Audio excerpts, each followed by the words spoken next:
まもなくパネルセッション1を開始いたします。We'll be starting panel session 1 shortly.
まもなくパネルセッションを開始いたします。次のセッションは英語でのセッションとなります。通訳をご希望の方は会場入り口で配布しております同時通訳レシーバーをご利用ください。We will be resuming the panel session shortly.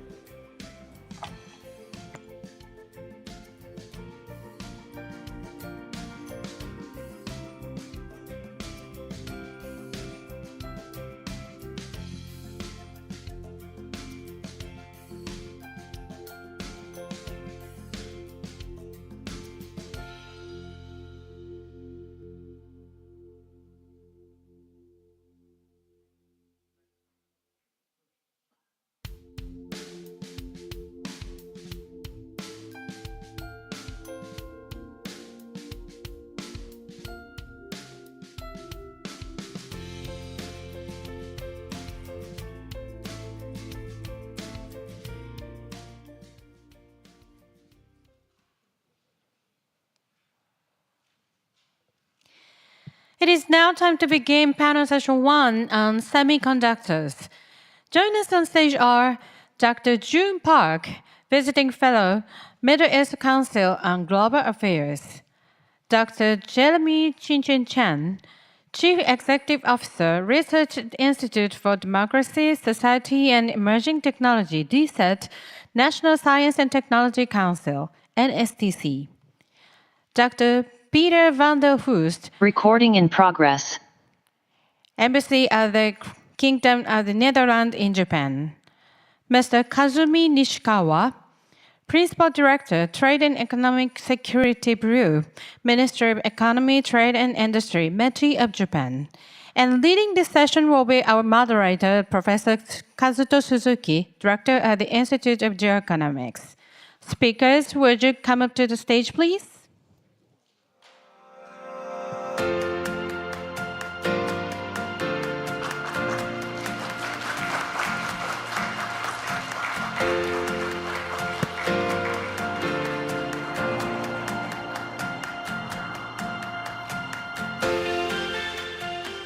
Okay, Professor Suzuki, over to you.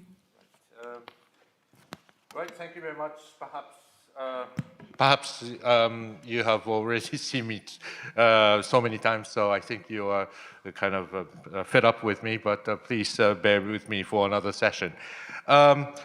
Yes, thank you very much for coming for the session one. This is a subject on the semiconductor. Of course, the semiconductor is the most hot topic in the world. The China-US rivalry are surrounded around the semiconductor. In 2022, the United States has imposed the export control over the high-end semiconductor chips, and in return, the China has imposed several other export restriction on the minerals in return for such actions taken by United States.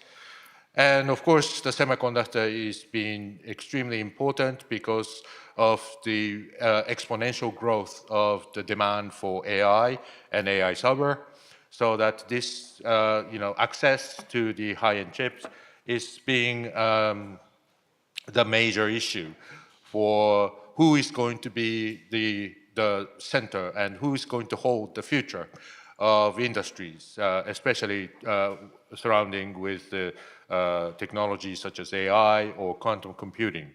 So, and of course, there are, in the afternoon session, we are going to talk about the electric vehicles. There are a lot of decarbonization is taking place, and there's a lot of replacement of the oil and the fossil fuel to more electricity, and electricity requires the semiconductor in order to, for the mobility or any other actions of the machines. So the semiconductor becomes as the central piece of the economic security. Who is going to have the access to the technology? Who is going to produce the semiconductor? Where to produce semiconductor? And these are becoming more important geoeconomic issue. And I think it is, therefore, very suitable for discussing this in the first place, as a first session. And we do have a very competent people from representing different countries. Ms. Jun Park, who is originally from South Korea, but also she's currently working in Qatar. Yes, in the Middle East Institute, and Jeremy Chang, who's CEO of the DSET, the think tank, which is similar to us, focusing on the technology and the economy and the geoeconomics in Taiwan. And Peter, who is also working in the embassy of the Netherlands, and he's also very much focused on this issue. And also we have Nishikawa-san from the METI, who has been the centerpiece of the recent Japanese semiconductor strategy.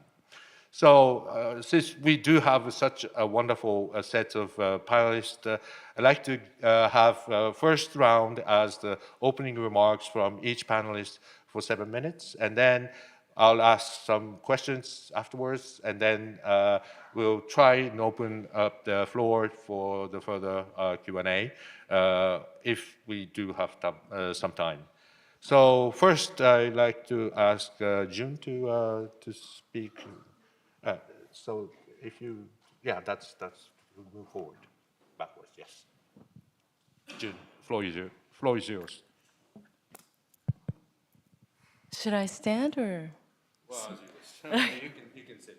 Okay. Thank you to everyone at the Institute of Geoeconomics for holding this event. My name is June Park. I'm a visiting fellow currently at the Middle East Council on Global Affairs, and now transitioning to the National University of Singapore to work at the Middle East Institute as a senior research fellow.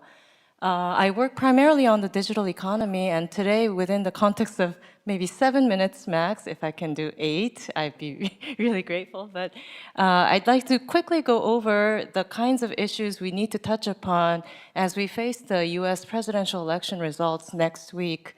So here you see NVIDIA, GPUs, and HBMs by Samsung and SK Hynix.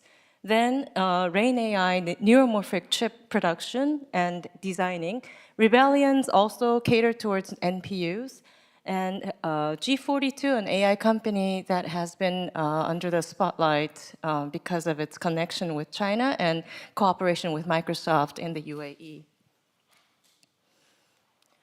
So what I mean by the AI revolution here is that NVIDIA, the producer of GPUs, powerful GPUs for data centers around the world, is now trailing only behind Apple in market capitalization for global companies.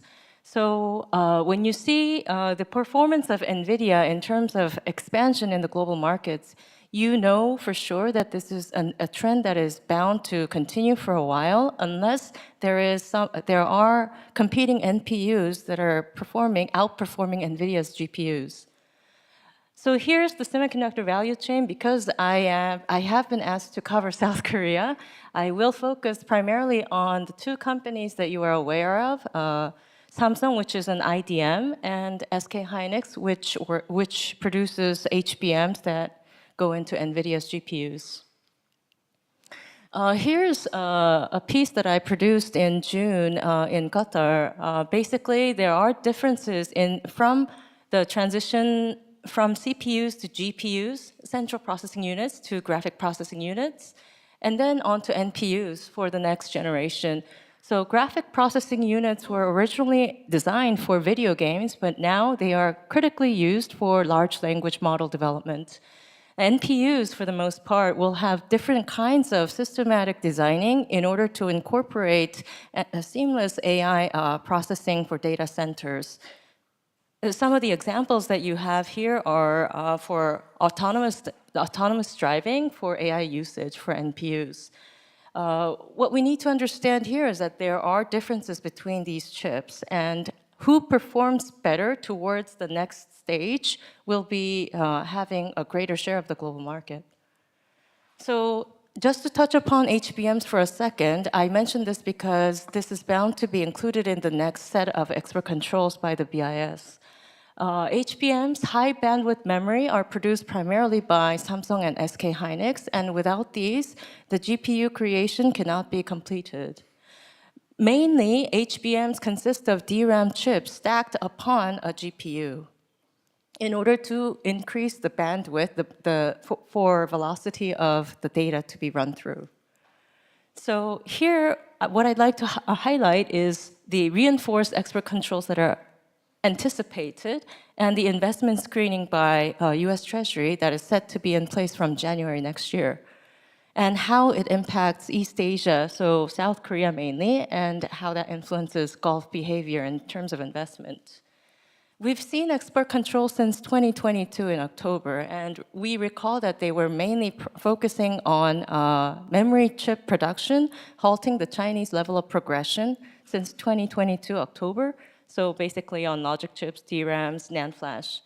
Then this expanded last year into incorporating more of NVIDIA's chips. So GPUs in the context of the H100 chips.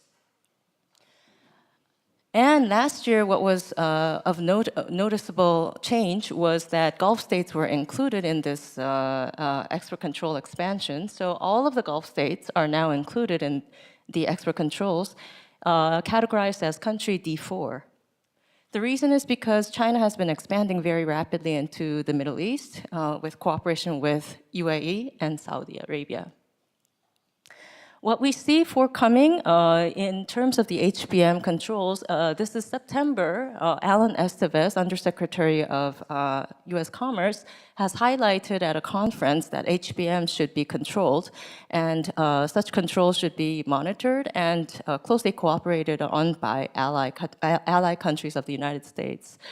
In addition, the GAA FET process will also come under a license. Currently, these proposed measures are open for public commenting, but it will close soon, and there will be final rules imposed by the BIS. The real reason why we need to focus on this is because the GPUs are still on a trend of high increase and demand. So you see that Hopper, Blackwell, these chips held by Jensen Huang, the CEO of NVIDIA here, they will continue for a while. And HBMs will be controlled. Currently, HBM sales by South Korean companies to China are only about 10% of their total revenue. But increasingly, China will step up, so there will be some hits to the businesses. So these are the upcoming investment-related, outward investment-related measures that are upcoming by the US Treasury. This is still work in progress, but from January, as I mentioned, it would be finally in place. So industrial policy in terms of South Korea on chips, Yongin chip cluster, and I'd like to briefly touch upon the investment progress that had been going on in the US with some limitations. This is the Yongin cluster that is proposed to be set in South Korea. If you see the map on the right, you have water flowing in the blue lane for both household and industrial usage and household usage. Then the green line from the bottom is the electricity supply. So the cluster has gone through a lot of legal challenges, but in the end, it was met with collaboration through both local and central government and the SK Hynix as a main player. Samsung, for the most part, has been noted as the beneficiary of CHIPS and Science Act subsidies, but there hasn't been a visible flow of the funds yet, even for Intel, and it has been very slow in the process. Taylor plant has some issues regarding the yield rate, currently lower than 20%, and some of the engineers have had to retreat from Taylor. The only concern that arises regarding Samsung's developments is its slow progress toward getting the qualification for NVIDIA's GPUs for supply to NVIDIA. So here, SK Hynix, which is now the main provider for HBMs to NVIDIA, they have promised and been endowed some investment from chip subsidies from the United States, totaling about 450 million. It's not a huge sum. They're promising 4 billion in West Lafayette, Indiana, for an advanced chip packaging plant. Lastly, some notes on the US Treasury outward investment screening and how this impacts the investment behavior of the Gulf states. I understand that from August 2023, there have been some negotiations between the Japanese government and Mubadala of the UAE, a sovereign wealth fund, to have some investments into Rapidus in Hokkaido. I don't know how it came of being at the end, but what I understand is that now Mubadala is seeking to host TSMC or Samsung into the UAE, which is a wild idea. But before getting into this, let me just say that all of this is kind of related to the outward investment screening that will come into place. The question is, what is a covered foreign person actually? And there are still questions regarding this. The way Korea's Chamber of Commerce and Industry has responded to this has been with lots of questions on how to actually define a non-US person in terms of investment. The same goes for the Japanese industries. If you invest in China, how you would define the entity that is investing in China and how not to deter these regulations. So what I mentioned briefly just now, there is a dream in the UAE about creating a semiconductor chip cluster just like other places. And technically, theoretically, it may be possible, but what we always say is you need 5 things. You need talent, technology, you need electricity, water, and you also need funding. What they have is funding. But the rest, electricity, yes, but the others are questionable. This last case here, I briefly mentioned the NPU developing company rebellions. What happened is last year in December, CFIUS deterred Saudi Arabia from investing in the NPU startup Rain AI by Sam Altman, who is the CEO of OpenAI. And that deterred investment has now spilled over to, been rerouted to rebellions because CFIUS has blocked this investment. Now, in a different Saudi Aramco venture called Wa'ed Ventures, 15 million has been pledged for rebellions. So if you have any questions regarding my slides, or if you have different ways of perspectives, I would love to discuss in the next session. Well, thank you very much, June. So I'd like to ask Jeremy to, you have 7 minutes. Yeah, thanks so much for Professor Suzuki to, no, I'm not going to use slides, so please just follow my word. Yeah, thanks so much for Professor Suzuki to invite me again. That I'm able to come back to Tokyo to exchange opinion with IOG and all the participants today. It's really my privilege. Actually, I just traveled back from Silicon Valley. I stay 48 hours there in Silicon Valley, together with former national security staffs from both Obama administration and Trump administration to talking about the next week's U.S. presidential election and the consequence toward the semiconductor supply chain.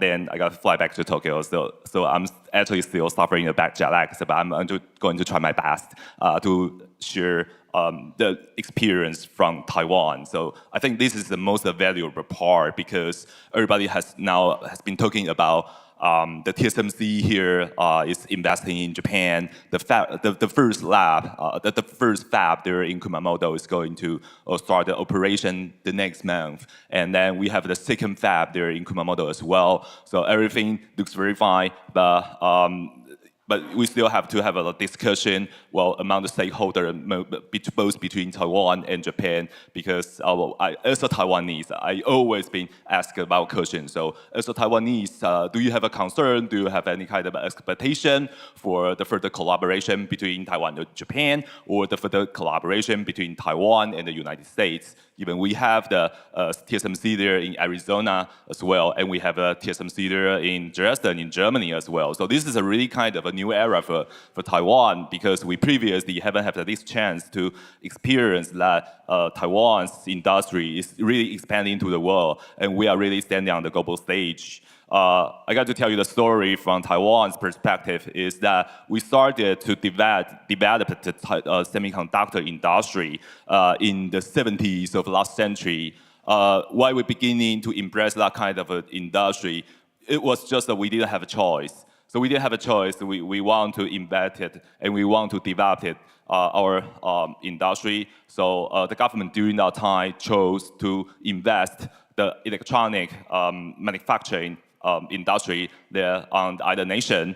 But the business model in the beginning was really simple. Maybe until now, still simple. It's still really simple. It was just like a OEM business. So we take orders from the clients, from the international clients from United States during that time for Japan.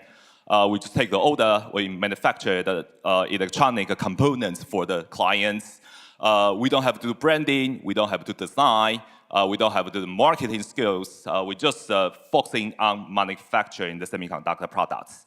However, after the 3 decades or 4 decades of development, for example, Morris Chang brought the business model, so-called foundry, created the TSMC here in Taiwan, and we developed during the past 3 decades of globalization. We became the irreplaceable and indispensable partner among the global supply chain for manufacturing the most advanced semiconductor logic chips. But this is really unpredictable consequence. However, in the current era of techno-geopolitics, then we have to dealing with the new issues, the new challenge from the geopolitical perspective or context. The TSMC's most advanced logic chip has now been seen as the most critical strategic technology products for the era of AI, because only the TSMC have a capacity to manufacture the most advanced semiconductor chips for the computing power of the most advanced AI chips. It's about to reach, it's about to achieve the goal, kind of dominate the future process of the manufacturing. So we are much ahead of Intel. Intel just have a bad looking of the core of the balance sheet, and well, Samsung maybe doesn't have a bright future as well. But for Taiwan, we should not really just look at the bright side, because we are really facing the challenge. We are really facing the challenge from the both approach. First of all, of course, we are facing the challenge from China. But the challenge from China is actually the factor that we have already dealt with for the past couple of decades.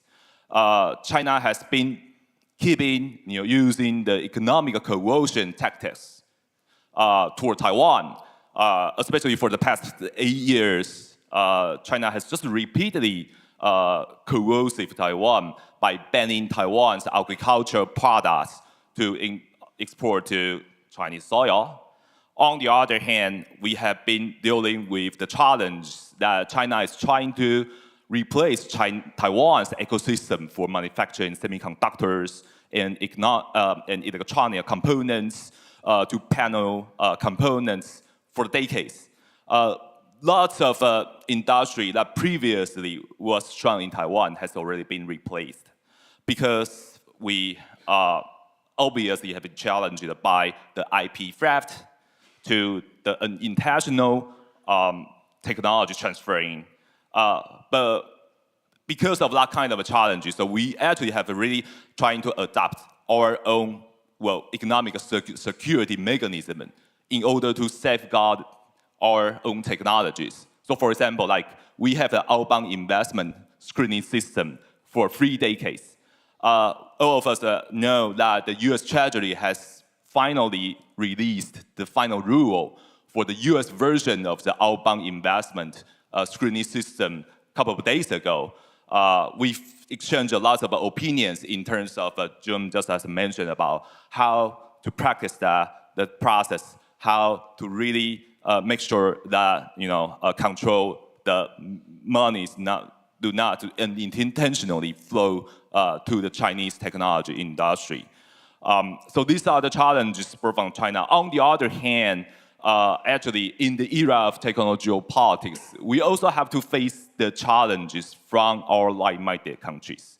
So this is the kind of unprecedented challenges, because after the pandemic, after the US-China competition toward the technology hegemony, these developing countries and these area-like countries have started to re-embrace the so-called industrial policies, started to subsidize the capacity of manufacturing semiconductor chips. So we've already mentioned about the Chips and Science Act in the United States. We also discussed about the Japanese subsidies for the TSMC and our companies here in this other nation. And we also see the movement that in European level and the European country level, that also the European countries, they are also still started to subsidize the semiconductor manufacturing capacities. So this kind of a challenge is really make Taiwan feel kind of a concern. On one hand, we are glad that we finally got the new chance or new leverage to collaborate with our like-minded countries. On the other hand, we have the concern that whether the sort of our market share or the efficiency of the ecosystem there in Taiwan be harmed by the diversification of the supply chain. So this is really a special moment for Taiwan. Lots of policy issues we have to deal, plus the next week, the US presidential election. So so for Taiwan, there is a no status quo. Well, the situation just keeping flowing, but we have to make sure from the Taiwanese national security or Taiwanese economic security policy making perspective, we still have to maintain that Taiwan keeping survive and keeping Taiwan's ecosystem as the most efficient, most reliable, and most sustainable ecosystem for the democracies. So this is a strategy, this is a concern, and this is the idea that we have to share with you. Thanks so much. Thank you very much, Jeremy. So the next is Peter van der Vost, who is a counselor of the Embassy of the Kingdom of Netherlands. Peter, the floor is yours. Thank you. Thank you, Professor Suzuki. Thank you, friends at the Institute of Geoeconomics, and thank you, dear panelists, for allowing me to join this important panel. I've structured my thoughts for this 7 minutes in a couple of pieces of paper that will help you to understand my line of reasoning. So I just want to go ahead just explaining what the Dutch government is doing in terms of achieving a strong semiconductor ecosystem in these geopolitical challenging times. As you know, the Netherlands has a strong position in the field of semiconductor. We have leading global companies such as ASML, ASM International, and BESI. But I would like to highlight that this position is thoroughly linked to a regional network of suppliers. And in the Netherlands, small and medium-sized enterprises play a key role in this cluster, including a number of highly innovative and globally active companies. For your reference, each job at the ASML also employs approximately 2.5 jobs in the supply chains. So I just want to highlight it's not just ASML only, it's only the ecosystem around it. Estimates are that the semiconductor industry in the Netherlands employs well over 50,000 persons, and they all contribute to the Netherlands' position in the global supply chain. For us, it's important to keep up with the rapidly changing technological developments and facilitate growth in the high-tech sector in general. And this is why the Netherlands has come up with a national technology strategy in 2023. The strategy aims to create favorable conditions for and facilitate growth and to remain competitive over time. I'm sure you won't be surprised that semiconductor technologies is one of the 10 prioritized technologies.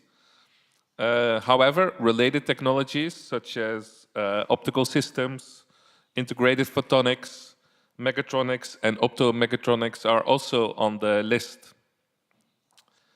As the Netherlands, we can't invest in all of these strategic and emerging technologies, but with the national technology strategy, we focus on where we have competitive strengths. Now, investing into the semiconductor ecosystem in the Netherlands takes many shapes and forms.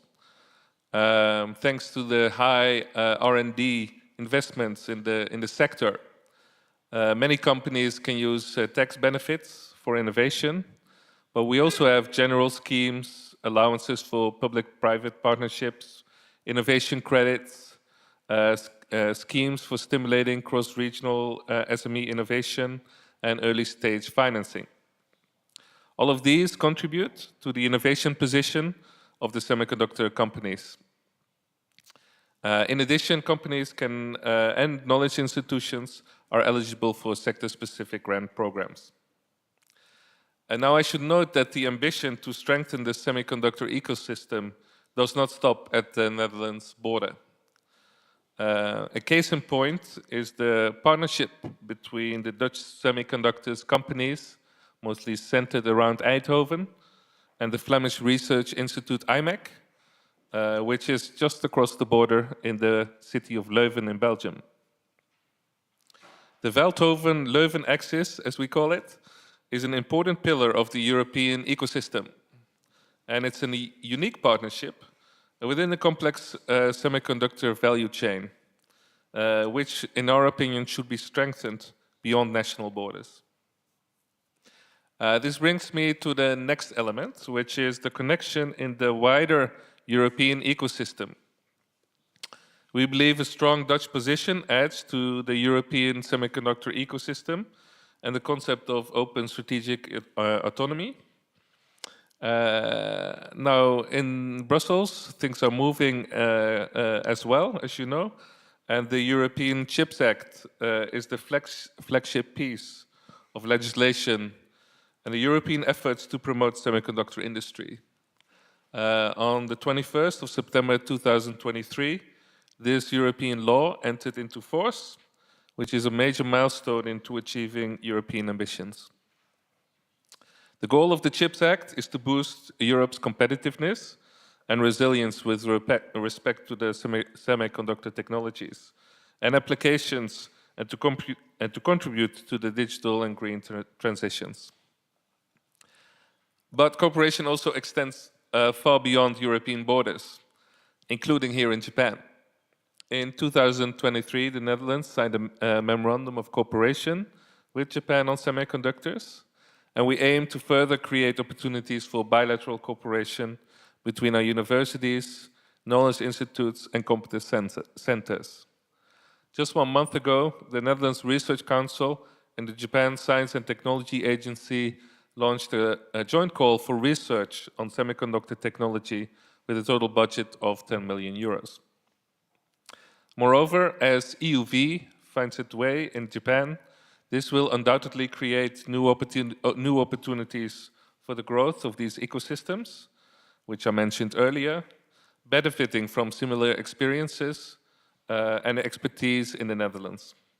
At the Embassy, we're very keen to explore such cooperation between Dutch businesses, knowledge institutes, and researchers and their Japanese counterparts. Finally, the government is pursuing a policy to ensure that risks to national security that arise in the economic domain remain controllable. In order to reduce these kind of risks, the government has a wide range of country-agnostic instruments at its disposal, including investment screening, export controls, knowledge security measures, the criminalization of espionage, and cybersecurity measures. Some of these tools are relatively new or have been updated recently, and some of them are still under discussion in Parliament. A wide range of instruments is necessary to make sure we use the right tools for the risk that we see. For this, we also need international cooperation, and at the European level, the European Economic Security Strategy aims to streamline and improve coordination on some of those instruments. The Netherlands government is working to help achieve European Commission's goal of doing just that.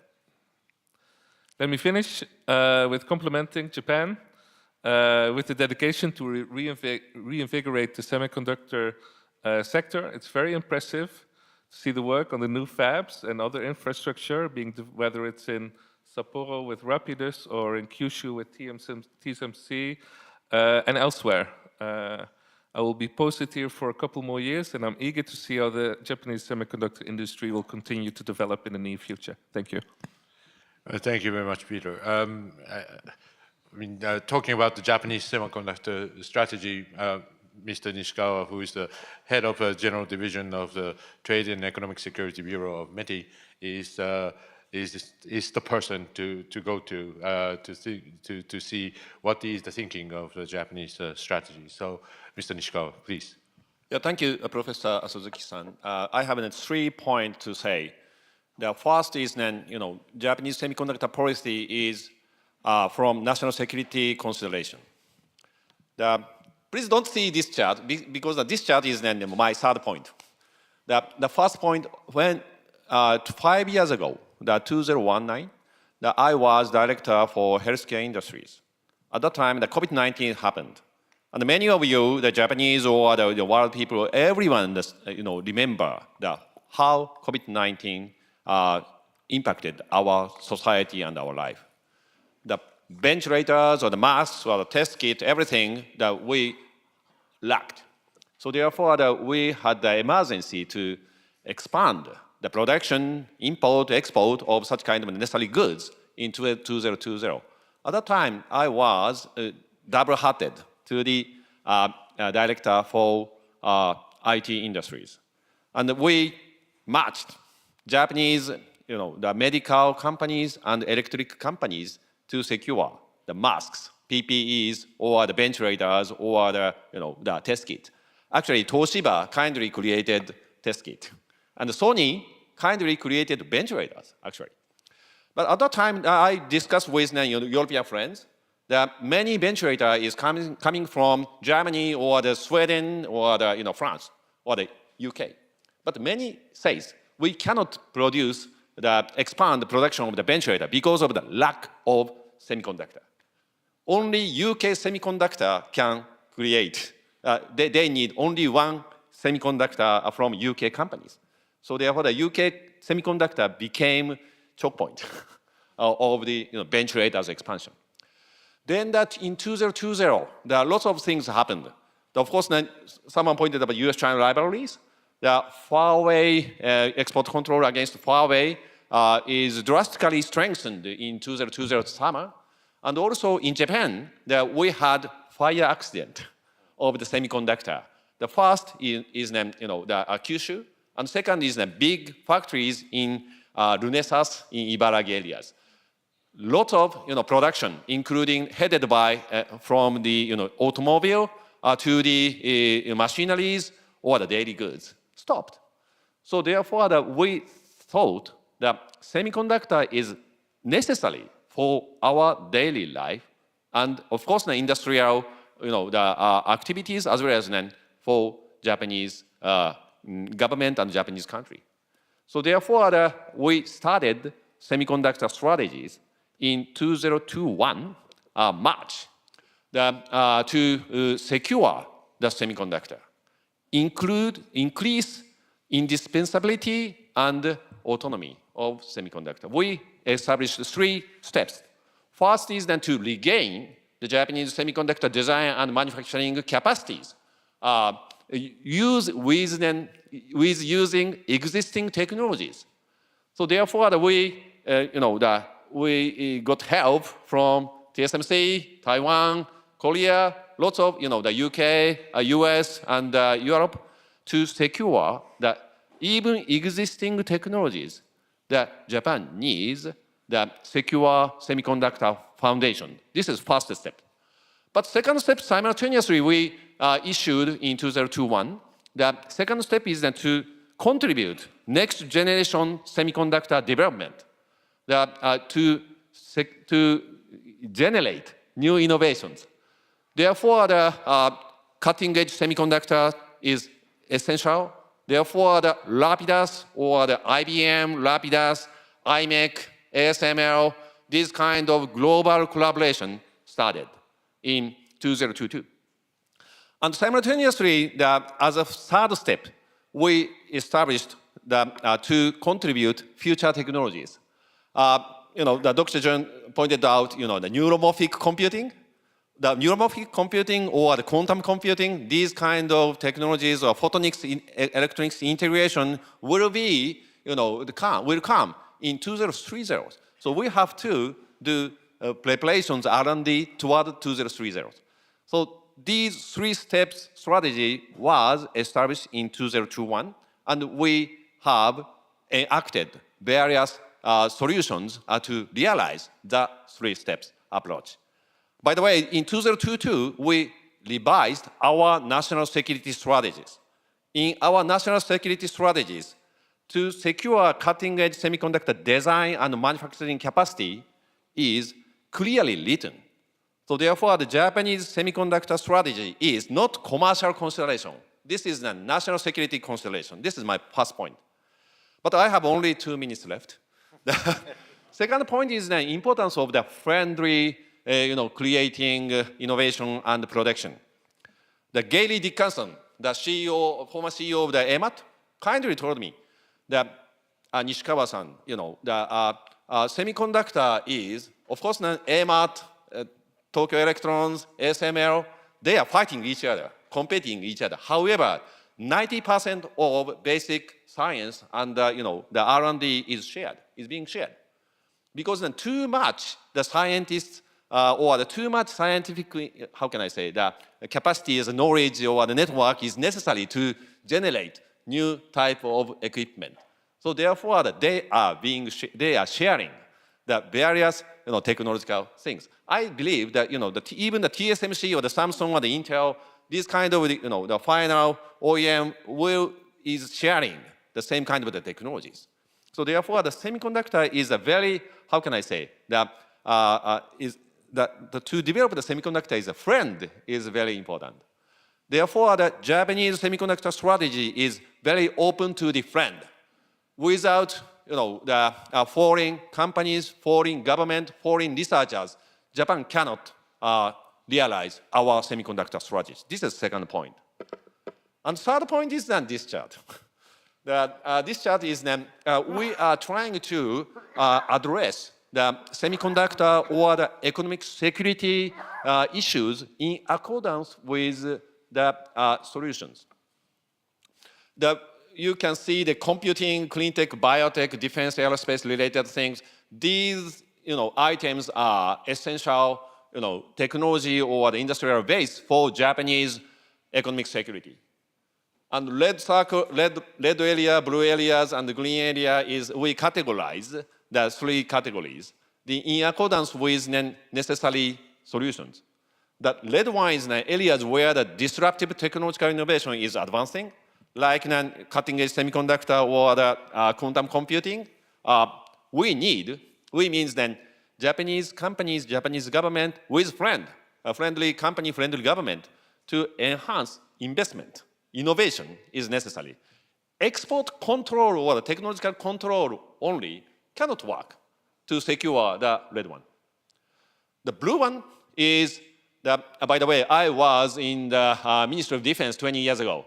The ballistic missile defense is composed of the computing, telecommunication, and sensors.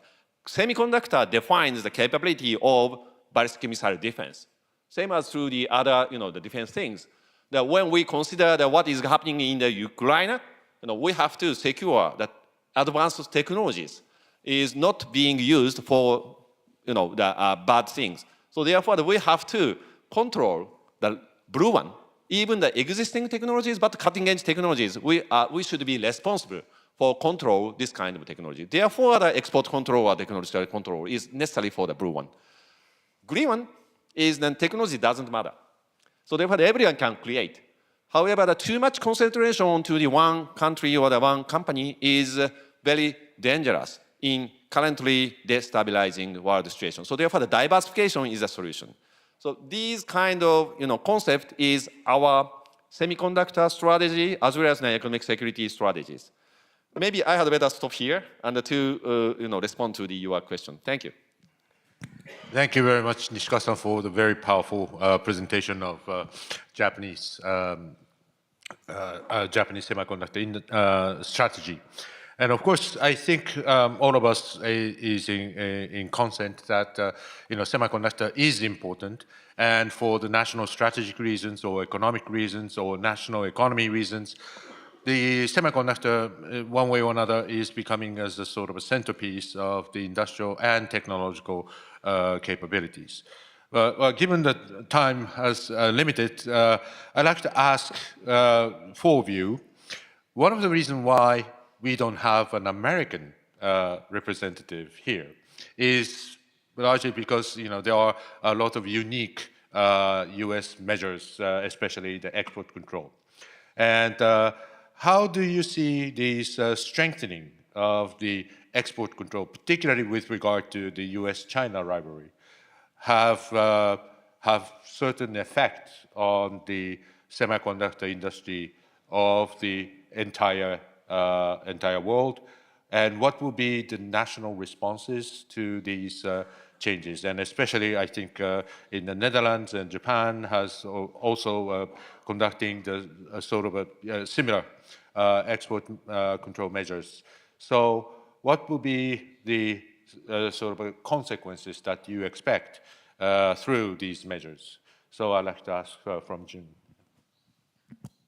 Thank you, Suzuki-sensei. I think first and foremost, after the election, the ripple effects coming from the Treasury's proposed investment screening mechanisms will be the very critical hit to some of the companies that need to sustain their activities with China.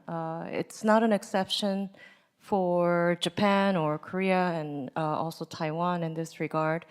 I believe that within the US, there is no firm consensus across the board between government and businesses on the proposed rule for the Treasury's outbound investment screening process, because not just because of the lack of legal clarity of the non-US person per se, but also because the Semiconductor Industry Association seems to have lobbied a lot in this regard to put this rule in process.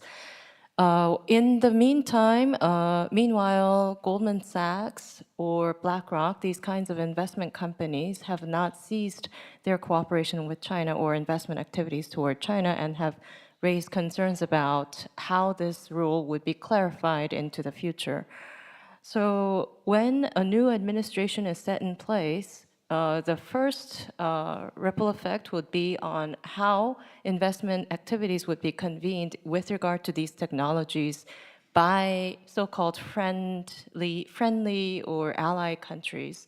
And even from the Korean side, there have been a letter submitted for the first time to the US Treasury from the KCCI, and I believe some Japanese entities also submitted their comments.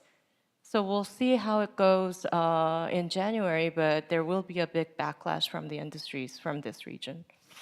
Right. Thank you. Jeremy. Well, thank you so much for Suzuki-sensei for asking this question. I think this question is kind of complex. From Taiwan's perspective, it's really still have to depend on whether you are governmental sector, whether you are private sector, or even you are private sector, what kind of a business model you have been conducting. For TSMC, I don't think the export control really have a negative impact on their business model because they have been achieved kind of a monopolized power for manufacturing most advances of semiconductor chips. So even they are without Huawei and our Chinese clients, they still can survive and they still can increase. On the other hand, some suppliers from Taiwan provide intermediate goods for the clients. Not only the Chinese clients, but also our company, other countries' clients. They have been suffer for the past couple of years because cutting down the ties between them and their Chinese clients is kind of a huge damage for them. On the other hand, export control also saved some of the Taiwanese legacy chips manufacturers. For example, like UMC, VIS, PSMC, they have a concern because the legacy chip process is also one of the major capacity that Taiwan have. However, China is really going to replace the role that the legacy chip being manufactured there in Chinese mainland. So UMC, VIS, or PSMC might expect that the U.S. export control can expand more and more. So because currently, based on the Sullivan Doctrine, it is still small yard, high fence. We don't know whether the yard is going to become widened and whether the fence is going to be the higher. So this still depends. But for Taiwanese perspective from the governmental sector or from the perspective of securing the national security or economic security, I think the ultimate goal for the democracies here is that we still should dominate the most advanced technologies among the democracies. So whatever measure used by the United States should still be considered that whether we can achieve the common sense, whether we can achieve the consensus that we do together, we do jointly, and to make sure that whatever export control, investment review, it should be done by the multilateral regime and should secure that the technology is still dominated by our side. Thank you. Peter. Yes, thank you for the question. For the interest of time, I'll keep my answer rather short. As mentioned earlier in my talk, the Netherlands and many other countries are developing toolkits to hedge against national security risks. Export controls has been in that toolkit for a longer time, I would say, than some other tools. I would like to stress that we need to find the right tools for the right reasons and be as precise as we can be. Regarding export controls and these other instruments, these in the Netherlands are all country agnostic. We work on a case-by-case basis and are applied surgical so as to prevent huge impact on the global supply chains. Ultimately, the countries themselves make their own decisions based on national security assessments and risks. On the European level, we are, as I mentioned before, we are in favor of more coordination because we operate within a single market. Yeah, thanks. Nishikawa-san, please. No one disagree about the export control on the nuclear technology or the fighter jet technologies because it seems dangerous. Rather, we have responsibility to control it. Unfortunately, the cutting-edge semiconductor technologies, especially the AI related, is then just as the U.S. Pentagon is issuing the third offset strategy 10 years ago. We should be responsible to control sensitive technologies. However, no one, agree with an export control on daily foods because it is essential for the daily life. No military, the consideration is coming. So therefore, the small and high fence is really important for the export control. We should be, restrain ourselves to do that. That's Japanese position, and we will, in accordance with the technological development, we have to review how much we should do the export control. But however, Japan keeps small and high fence, not rhetoric in reality. But some countries saying, the economic security, with the name of economic security, they are trying to control everything. This is very dangerous things. That's I think. Probably this would relate to this, controlling everything under the name of the economic security. But one of the issue, for the last 2 years, let's say, we have been discussing about the semiconductor issue of mainly focusing on the high-performing chips, focusing on the performance in AI, the GPU, the chips which are less than let's say 16, 14 nanometers. But now there are certain countries are now shifting their discussion about the question of the overcapacity. China is, because of this export control and the limits of the access to the high-performing chips, now the Chinese investment is concentrating on the legacy chips, which are the traditional, foundational chips. And that is also very much related to, for example, what Nishikawa-san said about, the work of any economic electric products. So how do we see this change, or how do you see the risks of the overcapacity, which means that the Chinese concentration of the legacy chips and which become dominant in the global market, which may eventually have a very strong market control power. It gives the market control power for China, and in case if something happens, then if there is export control over the legacy chips from China, then that might have a certain impact, and that will be used as an economic coercion. So how do you see for you to respond to that? Is it good because it will produce? This will reduce the price of the legacy chips so that it will be, promoting more better services, and that's the consequence of the free market, or is it something that we need to take some action to it? So June, again, thank you. I think this is a very tricky question. The whole intent of export controls as designed originally in the Wassenaar Agreement, I think we've gone past that stage of the Cold War to enter an age in which there are three major contestants in the global stage, so namely US, China, Russia. And the US is trying to really hold on to its previous order in order to sustain this development towards AI and leadership in it. The problem I see in terms of strengthening export controls is the action from the Chinese part. So say, for instance, on the HBMs, if there are export controls levied on HBMs, of course, industry-wise, there will be some losses incurring on the Korean side, especially because Samsung and SK Hynix are the main producers. Micron, not so much. Micron, those three players are the main memory market players.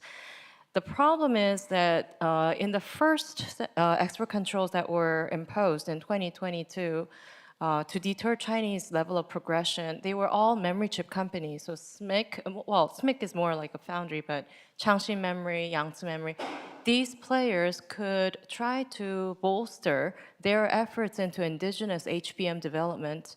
Huawei ban has not really led to a global partnership on Huawei, deterring Huawei from expanding. The CAGR of Huawei has been sustained for over 21% year by year.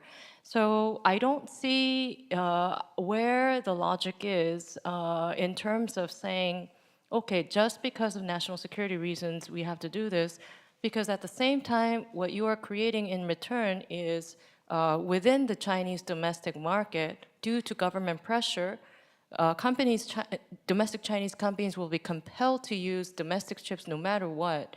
And if not, if it's not possible to obtain the technologies that they need, they will try to get it elsewhere. Elsewhere meaning through tax bills. Between Korea and China, between Taiwan and China, there are talents that are being either swapped or grabbed. So these are the developments that we'll continue to see in the face of these export controls. So from Taiwan's perspective, I think first of all, we should separate this question into two layers. The first layer is whether we should have the policy to confront the Chinese overcapacity. The second layer is which policy measure is the best measure for confronting Chinese overcapacity. So from Taiwan's perspective, of course, we have been witnessing for the recent data that the legacy chip manufacturers. So for the background, Taiwan is also the #1 share of the legacy chip manufacturing. So we have around 50% for legacy chip, for UMC, VIS, PSMC, I've just mentioned. They have just about to cutting down their price because their Chinese competitor is really going to replace their state position in the supply chain. And why we should have to confront that trend is because why China is replacing the legacy chips, why China is going to dominate the legacy chips, is because of their subsidies. They are subsidizing the legacy chips manufacturing process. So we have been replaced. And we have already been witnessing, because we are a front line, we've been witnessing that Chinese rivalries, the competitors, is gradually replace the position of the semiconductor supply chain, just like them previously replaced the supply chain of the Korean, Japan, and Taiwan's panel industry, solar panel to the LCD, LED, OLED industry. They are really doing the same strategy to gradually replace our share of the supply chain. So this is the threat. Of course, you should still going back to the market-driven principle. However, they are not really conducted by the market power.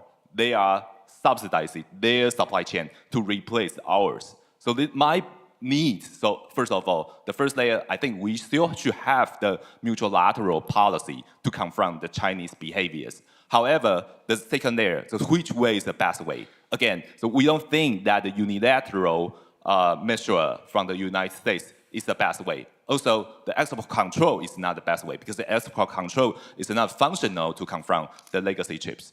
However, what is the best way for us? I think we still need a consensus to be achieved. Thank you. Thank you. Yeah, and I agree. It's a complex topic, and actually, as we currently see it, there are quite a few contradicting reports about figures about the nature of this potential challenge. Also, at the EU level and at the national level, we're still studying to see what we're actually dealing with.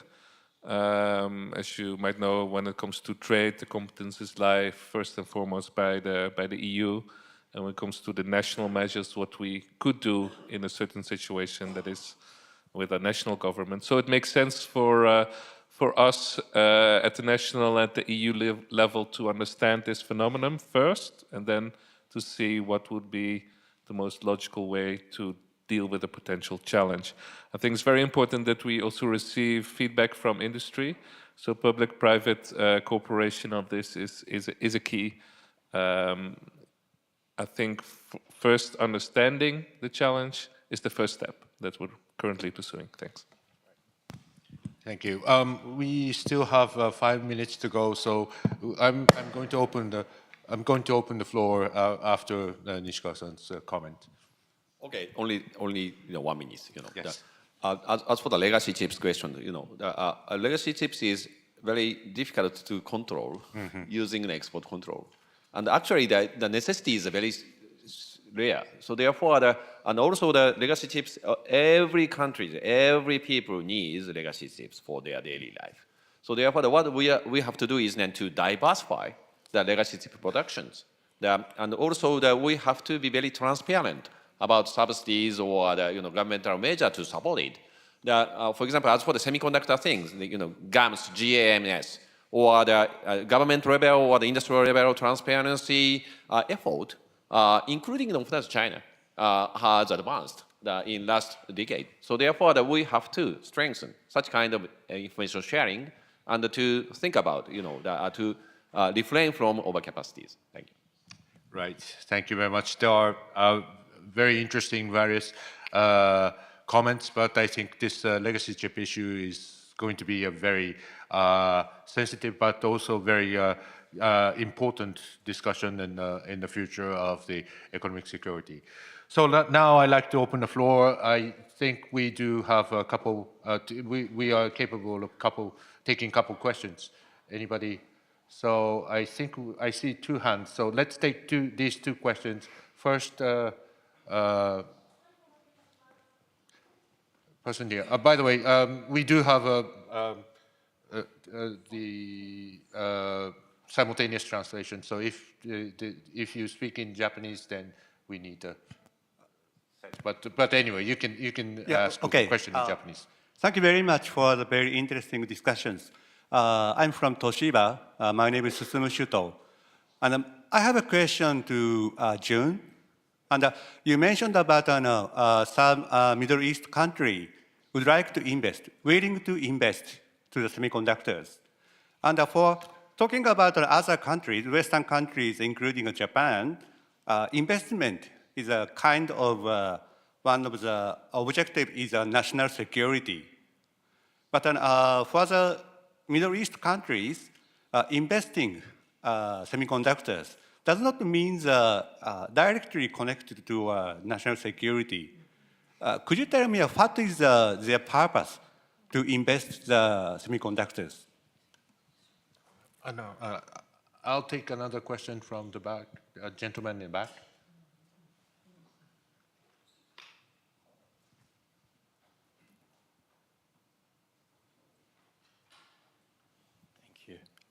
Thank you. Indeed, I'm echoing this comment about a very, very good conversation. So a quick question. I understand our collective economic security analysis leads to this target of strategic indispensability. that has led in turn to massive public investments in the sector. So all the economists, and by the way, I'm working for the European Union delegation here in town, all our economists are massively investing in this. So here the question, in a sector which actually doesn't really make a lot of money these days, you know, if you're not among the top 5, it's a hard business, semiconductors.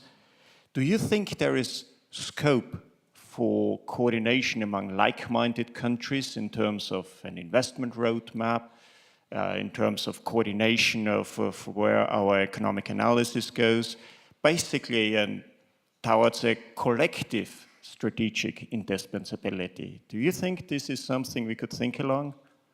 Thank you. Right, thank you. So June first, and then I'll ask the three of you to answer that question. Okay, I'll just answer the Middle East question. So for sovereign wealth funds of the Gulf, they are established in an effort to sustain the livelihood of the Gulf states' people. There is an entitlement given to the citizens for being born as Qatari, Emirati, Saudi, you know.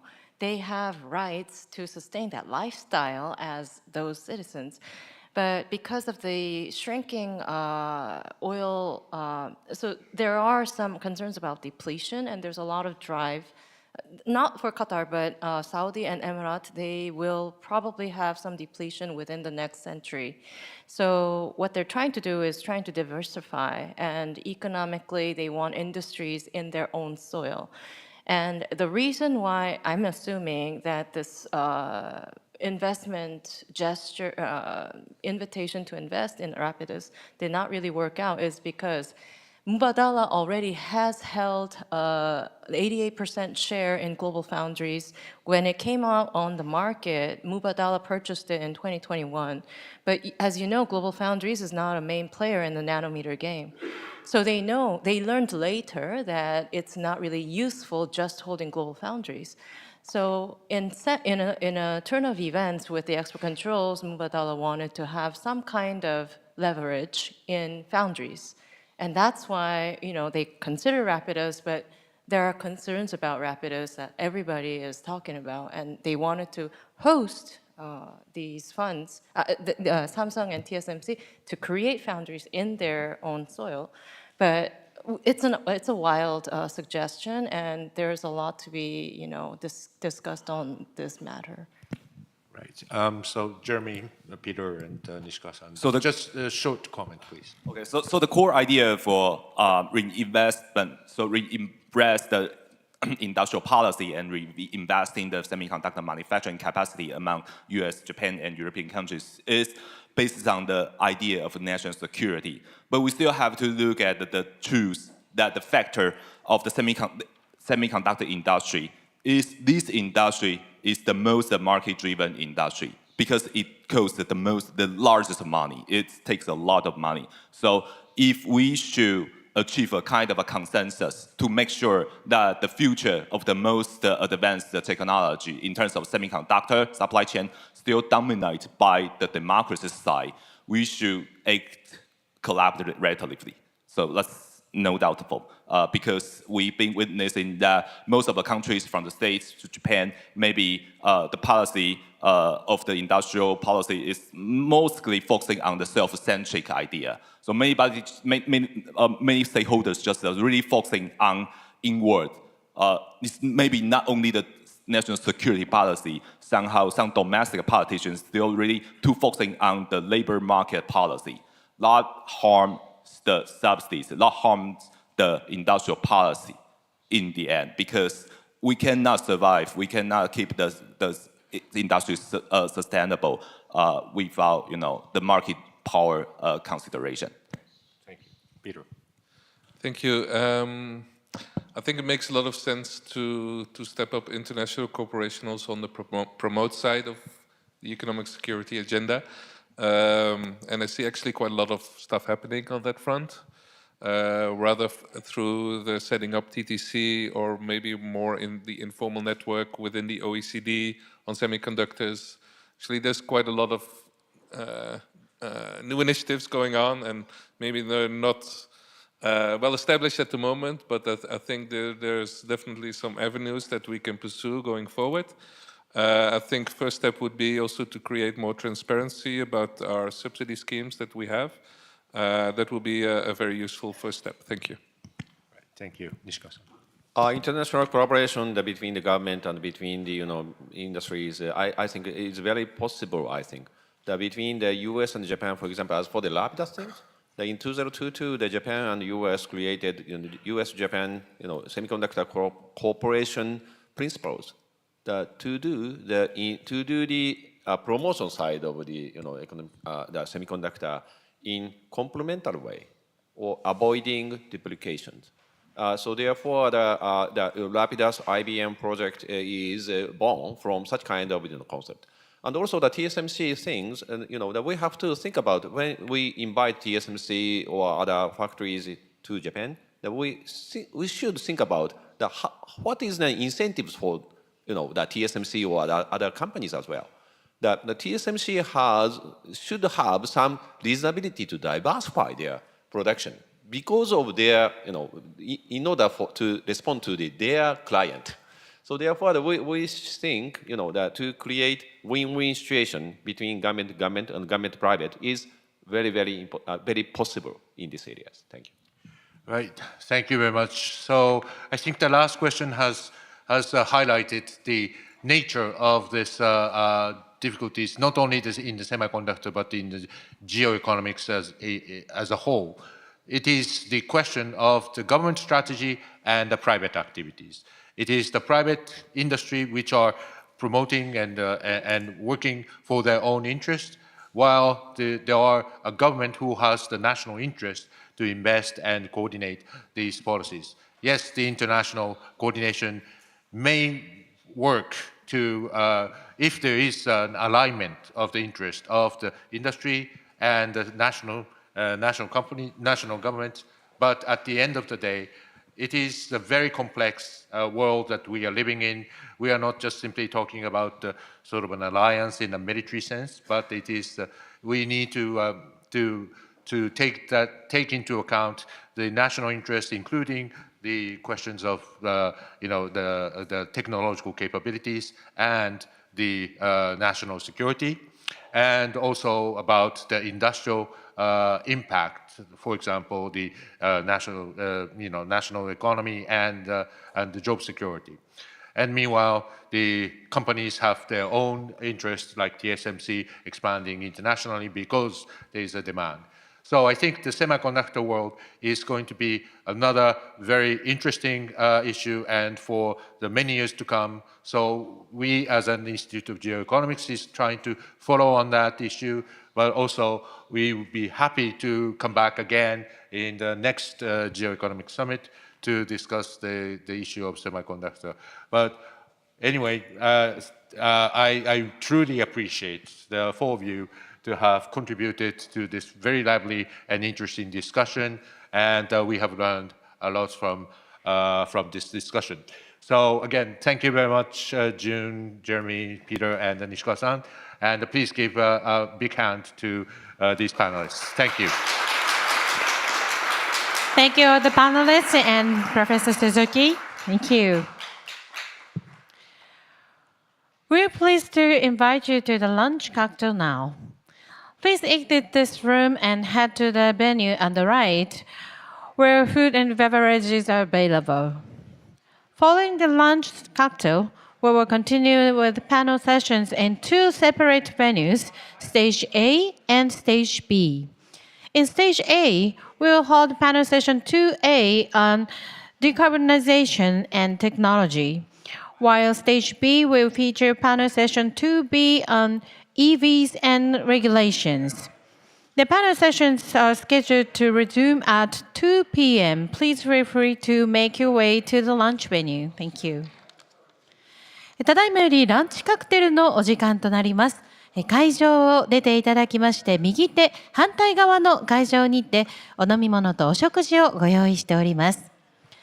ランチカクテルの後はステージ A とステージ B の2会場に分かれてパネルセッションを行います。こちらの会場 A ステージではパネルセッション 2A 脱炭素とテクノロジー、 B ステージでは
IOG is a hub for the intellectual exchange in the Asia-Pacific region. Each country has different starting points, different strengths and weaknesses, but the dialogue was very important because it allowed us to coordinate and recognize the problem.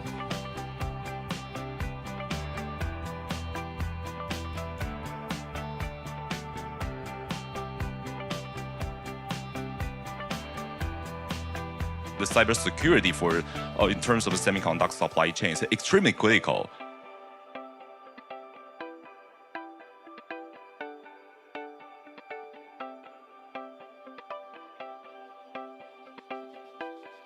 Coexist in a way that advances our interests and contributes to prosperity and stabilization of the region.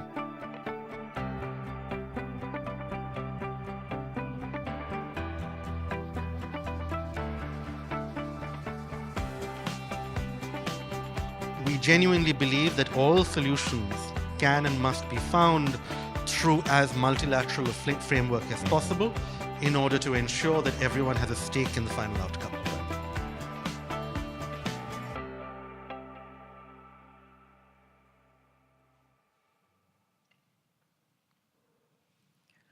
Welcome back, everyone.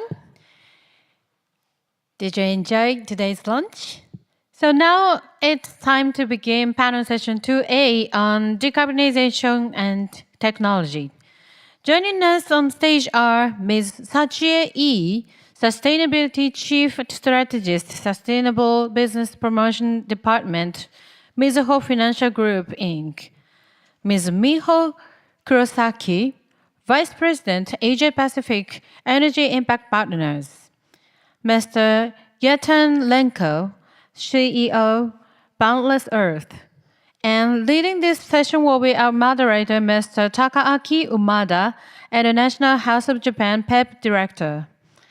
Ms. Kurosaki and Mr. Lenko will be joining us online. Now, let's welcome our speakers to the stage.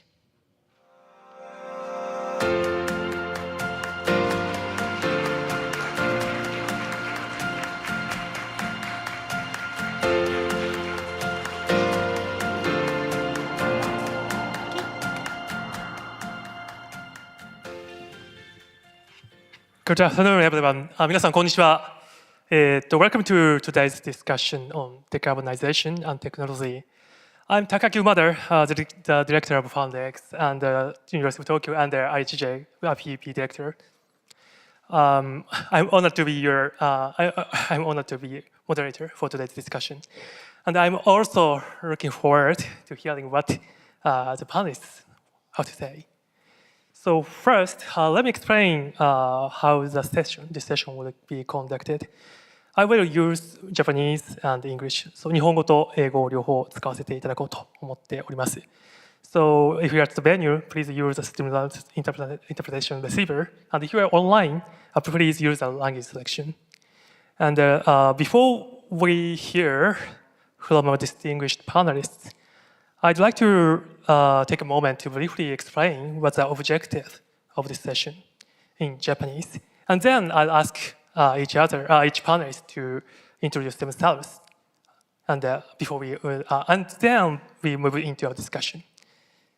So first, I will use in Japanese. So. はい、私ですね、普段テクノロジー系のスタートアップの支援などをしております。また、PEP のディレクターとして政策などにも関わっている人間です。で、この、脱炭素、デカーボナイゼーションと言われている領域に非常に関わるにつれてですね、かなり海外との関係も増えてきたなというふうに思っております。その中でアジアどうなっているのかというふうなことを、欧米圏の方から聞かれることも増えてきているなと思います。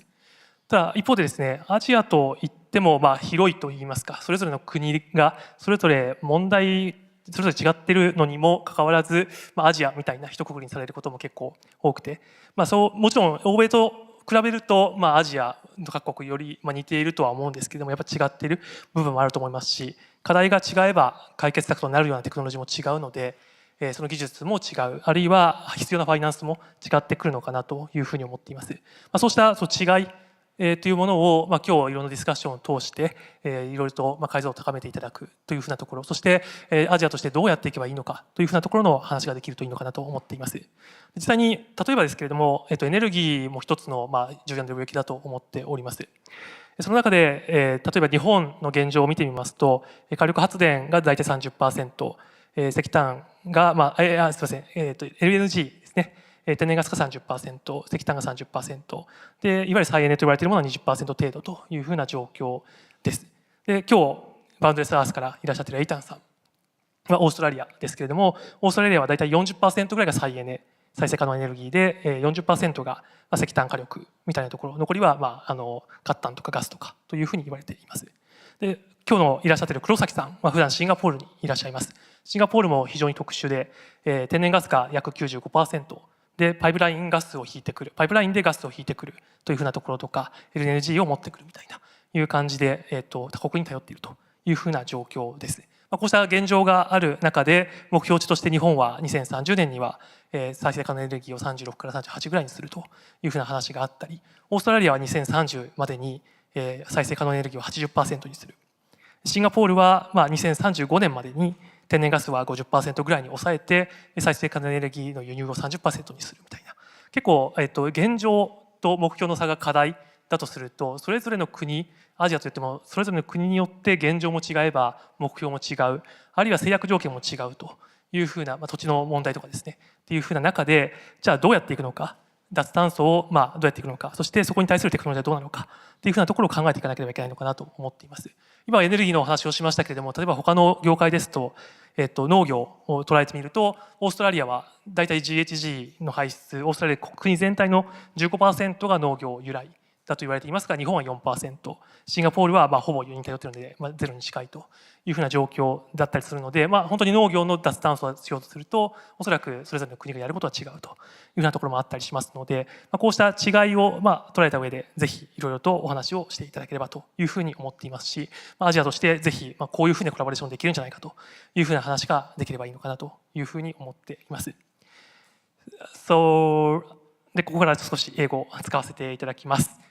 So we would like to talk about some of these topics, but before we dive into the topics, let's take a moment to get to know our distinguished panelists who bring diverse expertise and valuable insights to this conversation. So I'd like to start introduction session. So please introduce yourself from Ii-san, Eitan-san, and Kurosaki-san. So from Ii-san, please.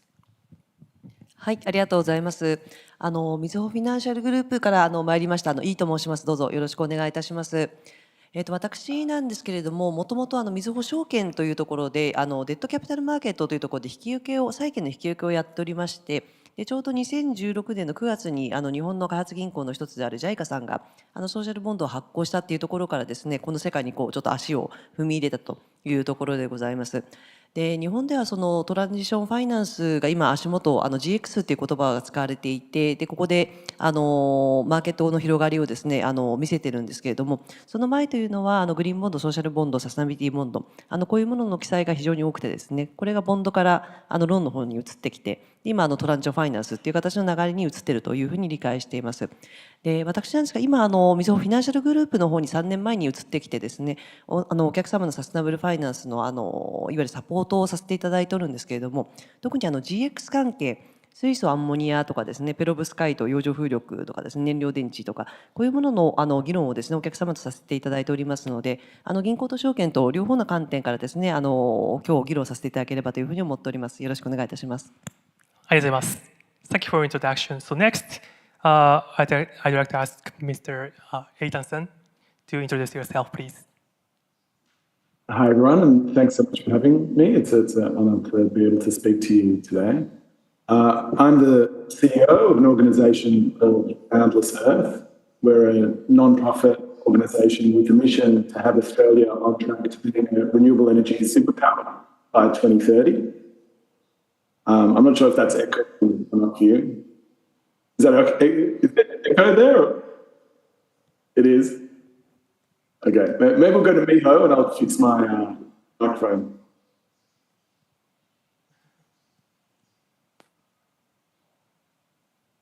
Is that better? Okay, great. Yeah, so Australia has a mission, Boundless has a mission to have Australia on track to be a renewable energy superpower by 2030. And what that means is that Australia has a decarbonised economy, but we're also working to decarbonise our trade partners by being able to export energy-intensive products like green iron and green ammonia using renewables here in Australia. So we have an interesting model. We do philanthropy and investments and direct advocacy as well, and really try to work to create political change, change in the corporate sector, and also public support for that vision. And I can talk a bit more as we go about how that relates to Japan. Okay, thank you. Thank you for your introduction. So next, Ms. Kurosaki, please introduce yourself. Hi, hello. I'm Miho Kurosaki, based in Singapore, representing Energy Impact Partners, EIP for short. And I'm not sure how many of you know EIP, but EIP is a climate tech venture capital that invests in startups that have innovative technologies or business models for climate change. And our investments ranges from very early technologies to late and growth stage companies, very close to private equity. So far, we have invested in probably more than 100 companies globally. We are a team of 90 people globally. I'm actually part of the research and innovation team. And with over 70 corporate investors from utilities, oil and gas companies, energy companies, data center operators, and industrial companies and financial investors. So we very much focus on strategic values to generate strategic values for our corporate partners. And for that, EIP very much focuses on two things. One is bringing strategic values to our investors. And the second is facilitate collaborations between startups and investors. To do that, we actually organize thematic working groups where we present research findings together with our strategic partners, discuss challenges and bottlenecks in energy sector, depending on the topic, and also bringing startup companies to discuss that challenges and opportunities to invest. And then we also evaluate startups together with our investors. And therefore, we help connect the startups, the dots, sort of startups and investors. And so far, we generated sort of 600 over contracts between our investors and startups. And then I'm actually responsible for Asia Pacific regions based in Singapore for research, LP engagements, and fundraising. And I'm wearing many hats. Before joining EIP, I was based in Tokyo at Bloomberg NEF, which is a climate change think tank within Bloomberg. Nice to meet you all, and very much looking forward to having a discussion. Thank you. I'm really honored to have three distinguished panelists today, and yeah, I'm really looking forward to hearing from you about your insights about decarbonization and technology. So before next, we would like to start with common questions to all our panelists that we can explore in more depth. But before we continue, I'd like to make a quick note about discussion format. So we will having a wonderful panelists and a wonderful exchange of ideas. So I want to encourage even more dynamic interaction between all panelists. So please feel free to comment on each response, without waiting for my cue. So I would like to have a more casual conversation. It's a little bit formal thing, venue, but yeah, I would like to have a casual one. So yeah, let's start. So my first question to all panelists about climate action. So as we consider the global landscape of climate action, it's really crucial to understand regional priorities. So each region has each different problem and priority.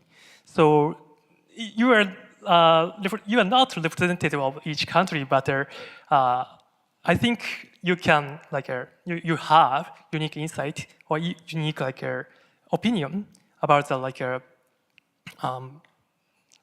priorities in each country. So unique, maybe like a unique problem or maybe like a unique solution.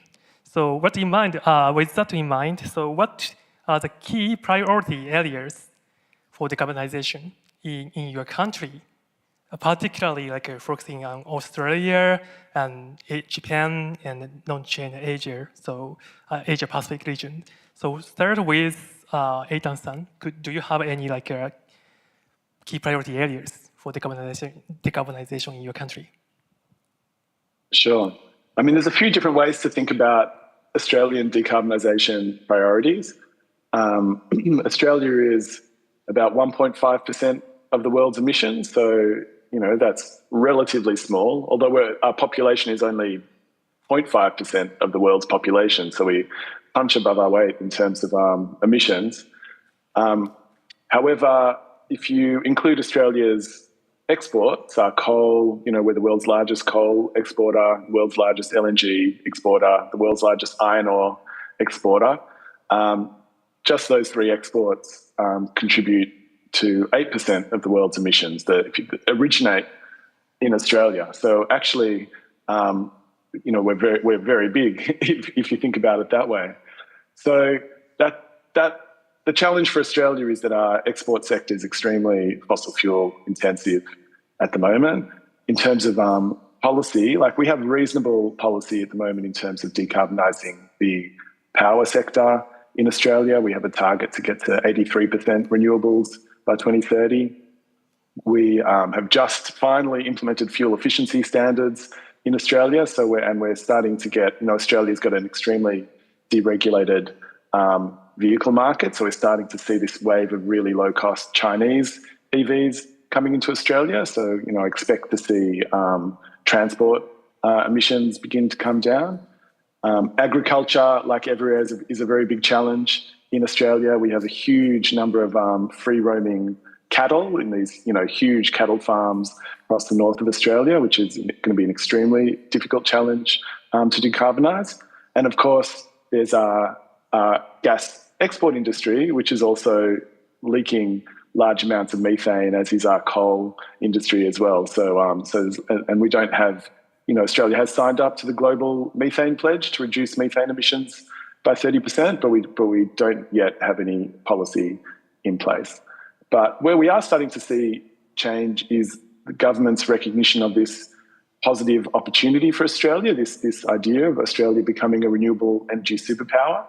And at the moment, the government is trying to legislate the Future Made in Australia Act, which is probably, you can think of it as Australia's response to the American Inflation Reduction Act. So it's a $22 billion policy to really start building up Australia's ability to participate in clean supply chains and the clean export industry. And I believe that there's more policy that will be coming down the line, specifically focused on green metals and minerals processing, because while Australia is a mining powerhouse, we do very little processing in Australia, and that's the energy intensive bit. And so if we can use Australian renewable energy, Australia is like the sunniest and windiest country in the world. We should be able to use that renewables to do a lot more processing in Australia, which will then start chipping into that 8% of the world's emissions. Like if we can be exporting green iron to Japan instead of metallurgical coal and iron ore to be processed in an energy intensive way in Japan, then we're helping to reduce Japan's emissions and also making Australia's economy a bit more sophisticated as we kind of go up the value chain a little bit. So that's probably an overview of where Australia's at. Thank you for your explaining the current situation of Australia and the collaboration opportunity between Japan and Australia. I think Australia has to change their industry as itself, industries themselves. And I think it's the same. There is the same situation, or maybe similar situation in Japan. So I would like to ask Lee-san. So 日本におけるデカボナイゼーション、脱炭素のプライオリティエリアというのはどういうものなんでしょうか。はい、ありがとうございます。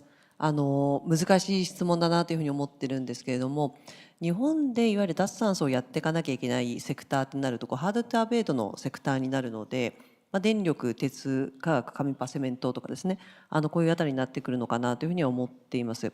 で、電力のところに関しては、今政府の方で進めてくださっている水素とアンモニアの値差支援、いわゆる水素とアンモニアを海外から持ってきて、で値段が高いのでそこに対してコストの補給を補助金でしますよというものがあるんですけれども、こういうもので対応していくのかなというふうに思っています。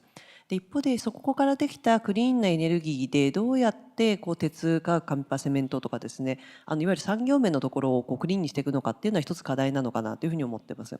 でこれはコストの問題もありますし、いわゆるどこの場所でクリーンエネルギーが供給されて事業ができるのか工場があるのかというところも問題かと思ってますし、いわゆるクリーンな製品ができたとしてもそれを使ってくれるオフテイカーがいるのか需要家がいるのかっていうところがですね問題かなと思っているので、一つの問題というよりはもう全部連動させながら解決していかないとなかなかグリーン製品をフライしないですし、脱炭素化っていう意味では電力だけではなくてですね製品のところでも広がっていくっていうことがなかなかできなくなってしまうのかなというふうには思っています。でこれやっぱり日本の事業会社さんと会話している中で究極やっぱりオフテイカーがいないっていうところが一番の問題になっていてですね、高い値段の例えば、グリーンスチールで作ったプリウスに乗るかどうか、これは一般の消費者がその値段の上がったものをですね許容してくれるかどうかというところに直結してくるので、ここに関してはそれなりにちょっとハードルがですね時間がかかるかなというふうに思っています。以上です。ありがとうございます。オフテイカーの話はスタートアップとやっていてもすごく出てくるお話なので、このあたりはぜひ他のスピーカーの皆さんからもご意見いただければいいなと思っていますが、その前にぜひ黒崎さんからも。So in your perspective, I think you see that Asia Pacific region over all over the region. So do you have any opinion about key priority areas in this region? Thank you, Maru-san. It's a very difficult questions to answer holistically. But I would say there are mainly three sort of buckets, three groups in Asia. One is energy suppliers like Australia, Indonesia, Malaysia, where they have abundant renewables or abundant, not, I wouldn't say abundant, but many oil and gas fields where they are exploiting these fossil fuels or powers or commodities elsewhere. The second bucket is consumers like Japan, South Korea, Singapore. There are many similarities within these three countries, Japan, South Korea, and Singapore. They are the energy off-takers. They are importing a lot of fossil fuels. They are relying on import of energy, but also they are lack of land. So they cannot build many renewable projects, just like Australia, just like US. And they don't have natural gas resources, or they don't have any resources that they can mine from the ground. So these also, have a lot of challenges. And then the third category is averse. So India, for example, Thailand or Vietnam, they have both spectrum. Their economy is growing, but they have natural resources on the ground, but they are obviously started to rely on imports. So there are many sort of perspectives to think about, but the key part is how they can collaborate each other within the region. So when you pick up a topic, two other speakers talk about renewables and also hard-to-abate sectors.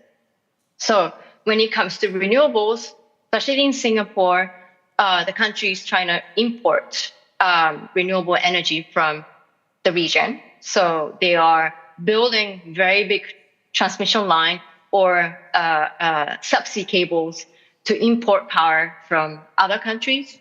They are also building hydrogen projects in Indonesia, and they are also building subsea pipeline to import hydrogen directly from the neighboring islands.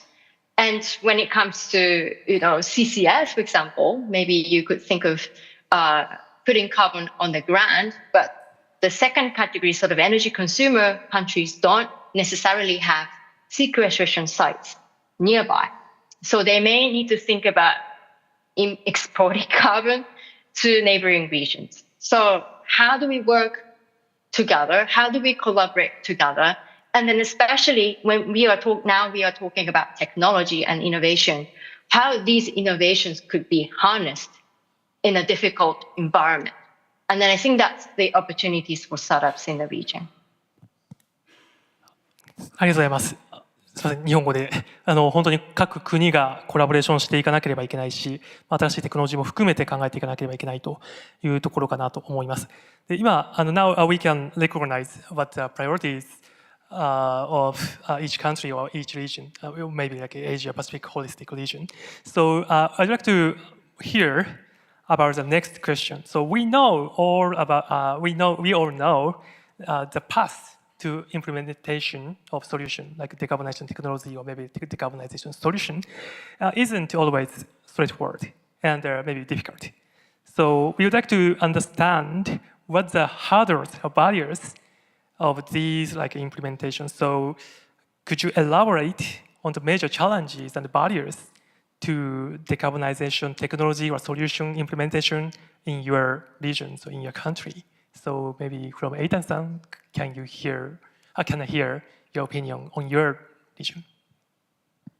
Sure, and I mean I agree with Isan. Like one of the big issues is offtake, and you've got to work on both sides of the problem, supply and demand.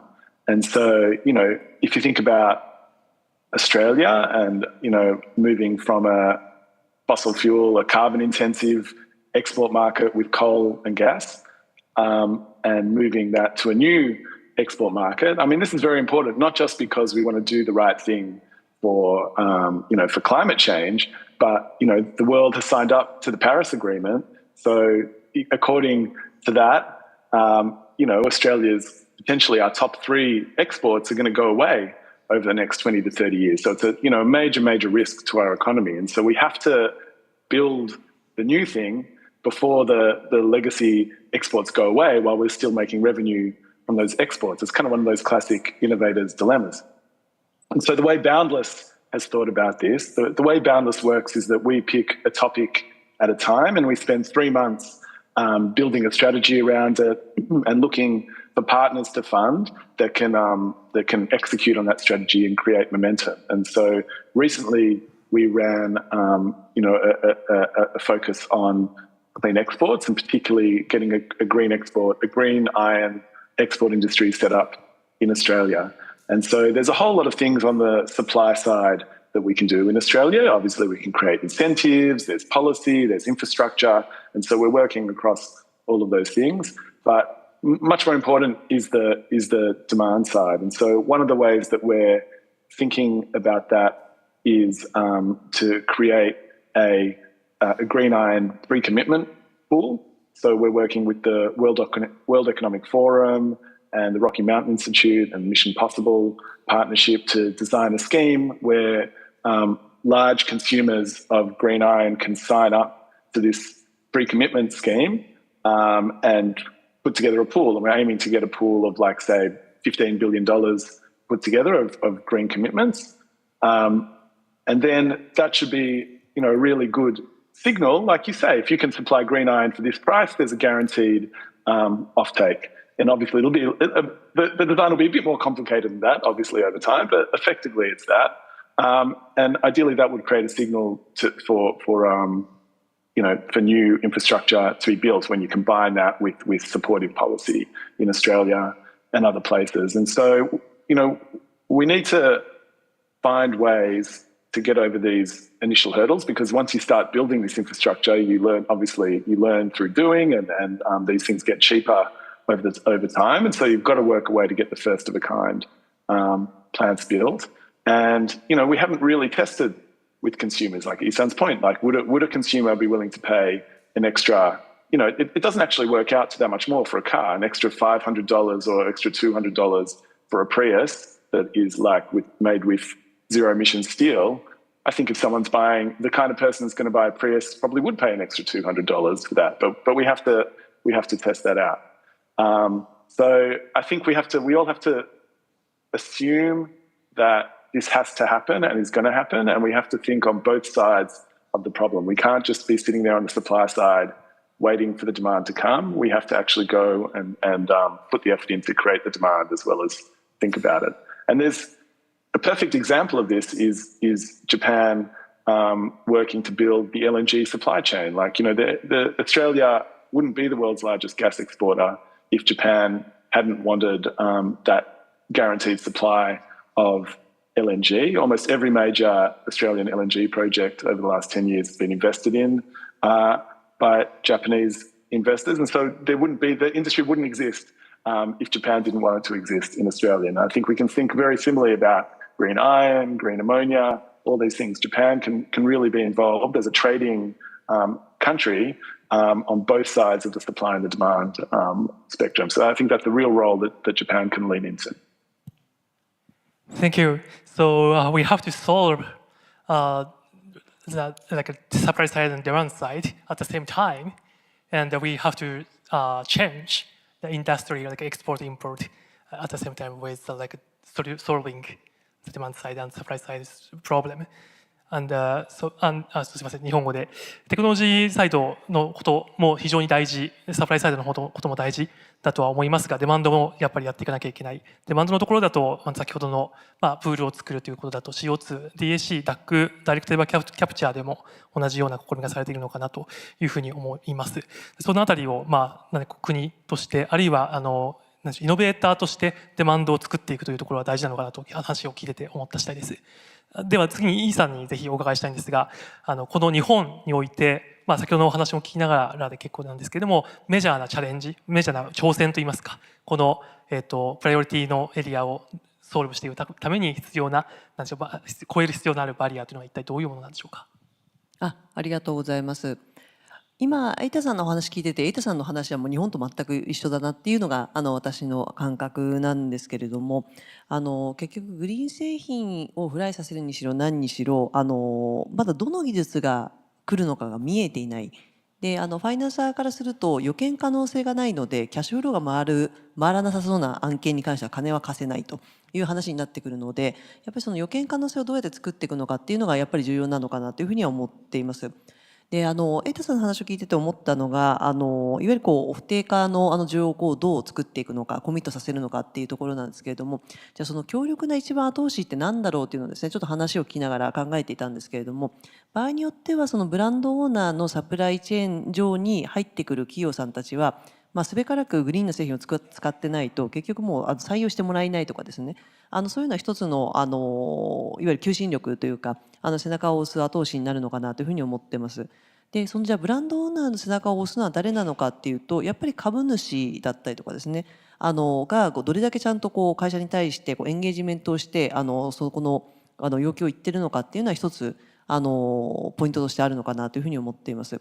グリーン製品に関してもやっぱりその企画も何にも決まってないですし企画が決まってないと物も作れませんと。で物を作るインセンティブがあるかというと予見可能性もないので作るあれもないと。で値段も高いですしという今悪循環のところに陥っていてですね、みんなおっかなびっくりで本当に来るか分かんないけれども補助金出るかもしれないからちょっと頑張ってトライしてみようというのが日本の事業会社の形なのかなというふうに思ってます。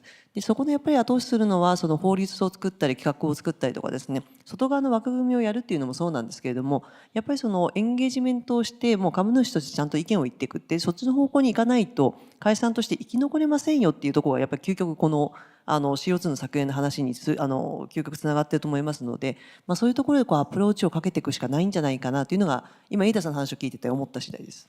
なるほど、ありがとうございます。株主からのエンゲージメントがここでも大事だというところですね。にしてもむちゃくちゃ難しくないですか。どうなんでしょうか。できるんでしょうか。会社さんが結局脱炭素をやることによって企業価値をどう上げていくのかっていう道筋をやっぱり作っていかなきゃいけなくてですね、それは結局オフテーカーが見えないと作れないよっていう話がやっぱり事業会社さんのサイドとしては出てきてしまうんですけれども、それをやっぱり強力にやらせるための後押しを株主さんの方からも事業会社さんの方にしていって、議論をしていくっていうことが重要なのかなというふうに思います。でやっぱりその金融機関サイドもですね私たち自身が NGO、NPO から、株主提案なんかも受けたりしてですね、CO2 をいわゆる投資ポートフォリオから減らせという形でプレッシャーをかけられているので、それをベースにして事業会社さんとも会話をして、なるべく減らしてもらえませんかという議論をさせていただいているんですけれども、やっぱりそういう一個一個のこの大きな動きをですね、やっていくっていうことが必要で、結局その脱炭素の対応をしていないと、なんで会社がきつくなるかというと、ファイナンスがそもそもしづらくなるっていうのもあるんですけれども、究極やっぱり企業価値が上がらない、稼げなくなる世界になってくるっていうのがうっすらやっぱりみんな分かってるんだと思うんですよね。でそこのところをやっぱり対応していかないと生き残れないので、そうするとファイナンスもできないし、ユーティリティの投資家も投資ができないっていう、そういうことなんじゃないかなというふうに思います。ありがとうございます。So next, I would like to ask the same question to Kurosaki-san. So could you elaborate on the major challenges and barriers to decarbonization implementation in your regions? And if you have any good examples to solve that kind of these kind of problems, which the other panelists mentioned. So yeah, if you have, could you answer to these questions? Yes, I 100% agreed with what Ethan and Isan mentioned.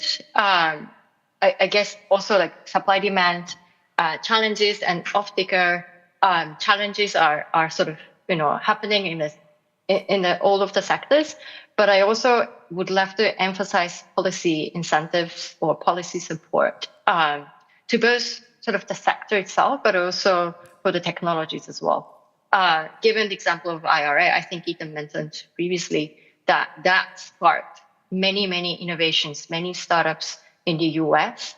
That was a great example to see that momentum.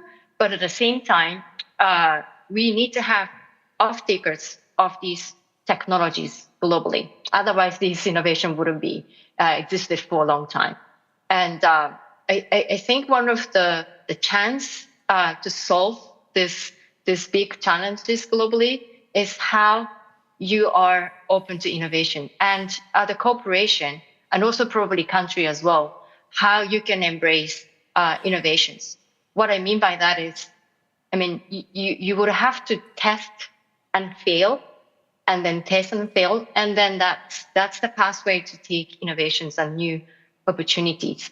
I'm sure Ethan mentioned an example of LNG industry between Japan and Australia. I believe that sort of was an incremental of a lot of failures and mistakes, and then now we have a gigantic industry of LNG, and Japan has created the big empire of LNG globally. But I believe we could also create something similar in decarbonization and technology globally as well. And Australia, Japan, or any countries or any companies could be the winner of this. And then I think the key part, again, I'm repeating myself, is how you are open to innovation. I would say one example from the US is that obviously, other corporations, R&D departments are responsible for innovation and bringing new technologies. But of course, I'm coming from Japan. I know how our culture is at the corporations. I used to work for a Japanese company as well. We think that we could develop the same technology internally. But I think the key question is, do you have time? What's your priority? And if you don't have time of course you can create the same technology, but if you don't have time, probably that's the area you can let the startups do their own specialized thing. And then you can be the off-taker of this technology. And that's the spirit of one of our limited partners, corporations that we support in the US. This electric utility has declared their net zero way more than any other competitors in the US. And they are the CEO and the senior management team was a big supporter of the innovation. So since then, they are meeting many innovators. They are also trying to make sure that this technology has to be used and tested internally to make sure, because energy infrastructure is very critical for everybody. And I think innovation is great, but at the same time, you need to make sure the quality. So what I try to say is, again, policy, corporations, pathways, very important. Two things probably also important are how CEO and other managements are supportive of decarbonization and also technology, and at the same time, how you are open to innovation. Thank you. So Kurosaki-san just mentioned the innovation and technology under management things. So let's shift our focus to innovation and technological things. So we are in the like a rapidly changing landscape and technology landscape under demand side landscape. But we've seen like a fascinating developments in technology, in clean tech, climate tech solutions across different markets. So I'm particularly interested to hear from each of the panelists about what emerging decarbonization technologies are showing particular promise or maybe like possibilities in your market. So what kind of technology do you expect to grow? Can I ask to Eitan-san first? Sure. So, I mean, Australia's in a interesting position because you've got we're a big country, we've got a lot of renewable resources. We're kind of like one of the leading, we've got the world's highest take-up of rooftop solar. We're starting to get really good take-up of EVs. Starting to get policy to electrify buildings. And so that means there's, we're at the leading edge of energy management potential. So Australia's a great sandbox for startups to, particularly at the household level, manage your energy. This house that I'm in now is all electric. There's a new startup electricity retailer called Amber here that gives you access to wholesale pricing by your electricity. So every 5 minutes, the price that we pay for electricity here changes. Amber manage the batteries that we have in the house, and it's constantly buying or selling electricity depending on the cost of electricity at a time and deciding whether to charge my car or not. So that's actually happening right now here, and that organization, as we see the take up of household batteries really take up. I think 50% of household batteries in Australia are now signing up with that retailer. So that's a big advantage that they have from operating in Australia, and now they're starting to look at going global. I'm sorry to keep talking about green iron, but that's another area where Australia, it's really up to us to solve that problem. Australia's world's #1 iron ore exporter, and the iron ore that we export is hematite. And if you look at the green iron experiments, I suppose, that are happening around the world, they're really focused on magnetite, which is the other form of iron ore. And so Australia really needs to put effort into working out the green iron pathway for hematite if we want our main source of export revenue to not become irrelevant over time. And so there's a lot of research going on there. And just recently, BlueScope Steel, an Australian steel company, signed an agreement with Helios, an Israeli green iron technology company, to actually build a pilot plant in Australia and start to really work in that space. And then the other area is, as I was talking to Kurosaki-san about before, is really, Australia's got a big challenge with deployment. We've got ambitious targets. We're trying to get to 83% renewables by 2030. And so there's great opportunities here to work on technologies that help you deploy more efficiently and more quickly. And so, there's a company called Infravision that both myself and Energy Impact Partners are invested in, that is, drone-based technology for rolling out transmission lines and their aim is to get to the point where we can build transmission 10 times faster. There's also an Australian company called 5B, which does modular solar panel manufacturing. So you basically manufacture the solar infrastructure in a factory, you put it into a shipping container, and then you just kind of stretch it out like an accordion on site, and it enables you to deploy a solar farm extremely quickly. So I think, they're kinds of the things that we're looking at Australia, but there really is a thriving clean tech scene in Australia that, you know, again, probably has a lot of the similar challenges of Japan. Like we're very good at seeding companies and getting good ideas to a point, but there is definitely this gap in the growth capital stage where, you know, if an Australian company isn't going overseas and thinking about the export market and or starting and you know, operating in other countries pretty quickly, they're going to struggle to really get past that first stage of development. Thank you. Do you have any comments from Kurosaki-san on their Ethan-san's comment? Sure. Yes, Ethan mentioned about the company called Infravision. It's a great example that probably Japan could consider deploying, although Infravision, the company itself, is not ready to come to Japan.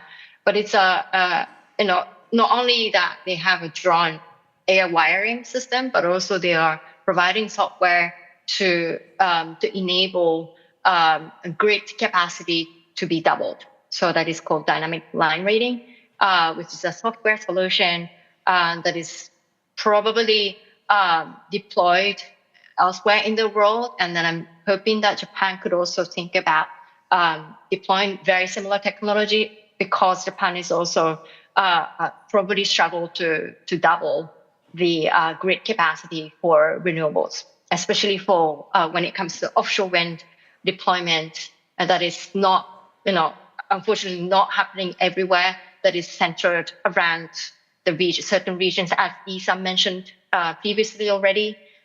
So I think that would be an interesting area as well. And I also would love to mention that Isa mentioned the heart of 8 sectors. That is very, you know, long-term thinking, that you would have to think about the pathway to get net zero. And obviously some of the interesting and innovative solutions could be deployed probably in 10 years, 5 years. But there are certain technologies that you can deploy very soon. As an example is probably steam and heat decarbonization for paper pulp or food manufacturing industry. Probably not for the cement or steel that requires very, very high temperature heat, but those middle ground is where probably a lot of technologies are available. Probably not net zero, but probably 80%, 6% reduction target probably is achievable. We invest in a company called Atmos Zero that is also a decarbonizing steam for to produce 200 C degree steam. They are currently operating in the US, doing pilot projects in one of the brewery companies. So they are sort of self-claiming net zero beer in the future. But that's an interesting probably technology for Japan to consider, because the technology can be deployed from Hokkaido to Okinawa. So and you can use ambient air, the normal air, for this steam production.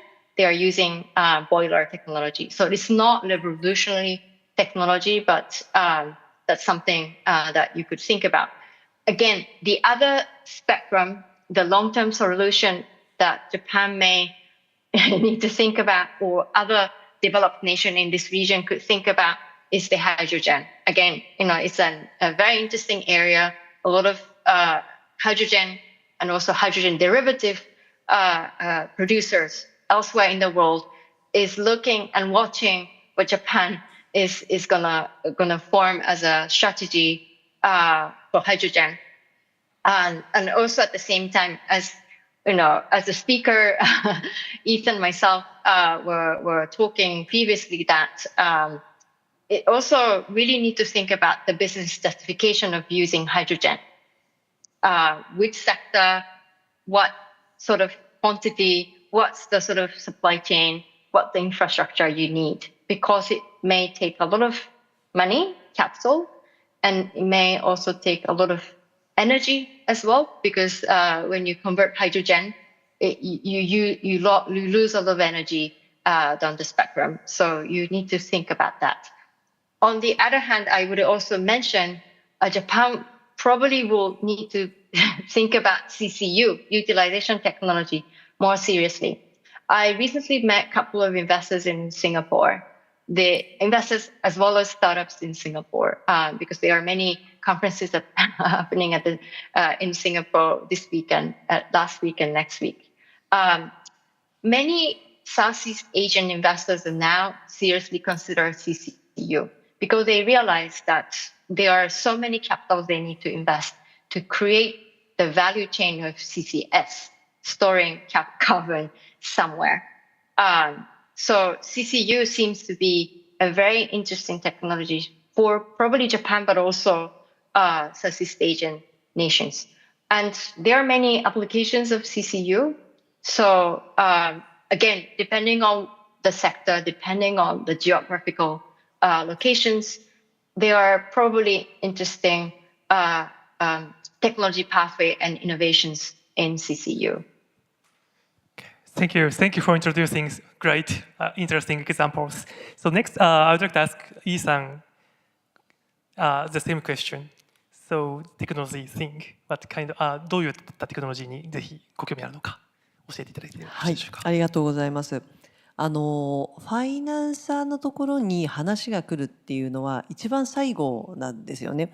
技術の方たちが技術を開発して、それを社内で通して事業化をして、で実際に工場投資だったり投資が発生するとやっと我々に話が来るという形になるので、正直このどの脱炭素テクノロジーが来るのかっていうのは、いろんなお客様から聞いていますけれども、その時にはもうかなりの川下で大体もう決まったこれでいくっていうのが決まった時に話が来るのかなというふうには理解しています。で、その中でこのどの技術かわからないっていうところの中で個人的にこの技術来るといいなと思っているのは黒崎さんがおっしゃったようにやっぱり CCU と水素に関しては日本としてもしっかりやっていかなきゃいけない部分だなというふうに思っています。でやっぱりその水素を運ぶためのインフラパイプラインにしろ何にしろですね運ぶにしろですねかなりのインフラ投資がかかると思ってるんですけれどもインフラ投資に対してファイナンスすることによって本当にファイナンスとして成立するのかどうかっていうのは正直まだ見えないというふうに思っています。なのでもしかしたら水素だったりアンモニアを今から海外から大量に運んでくるとオーストラリアからももちろん運んできますけれども運んでくるというよりももしかしたら水素は地産地消で水田海藻でですねやった方が実は合理的だったりするのかなとかですねそういうものはちょっとコストのバランスとサプライチェーンのバランスと見ながらちょっと予想しているというところです。でこれ私一つ実は黒崎さんにご質問したいところがあってですねさっきお話の中でネットゼロのペットボトルビールの話があったと思うんですけれどもこれクリーンエネルギーで作ったペットボトルを作って製造する販売するという話かなというふうに思ってるんですけれどもその理解で合ってますでしょうか。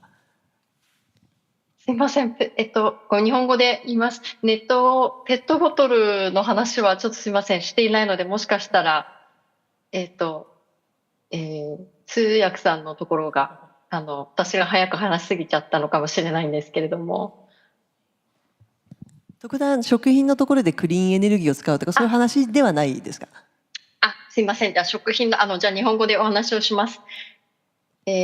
食品で使う熱それから蒸気ですね。そこを新しいテクノロジーで効率的に熱それから蒸気というのを作る技術が今は出てきています。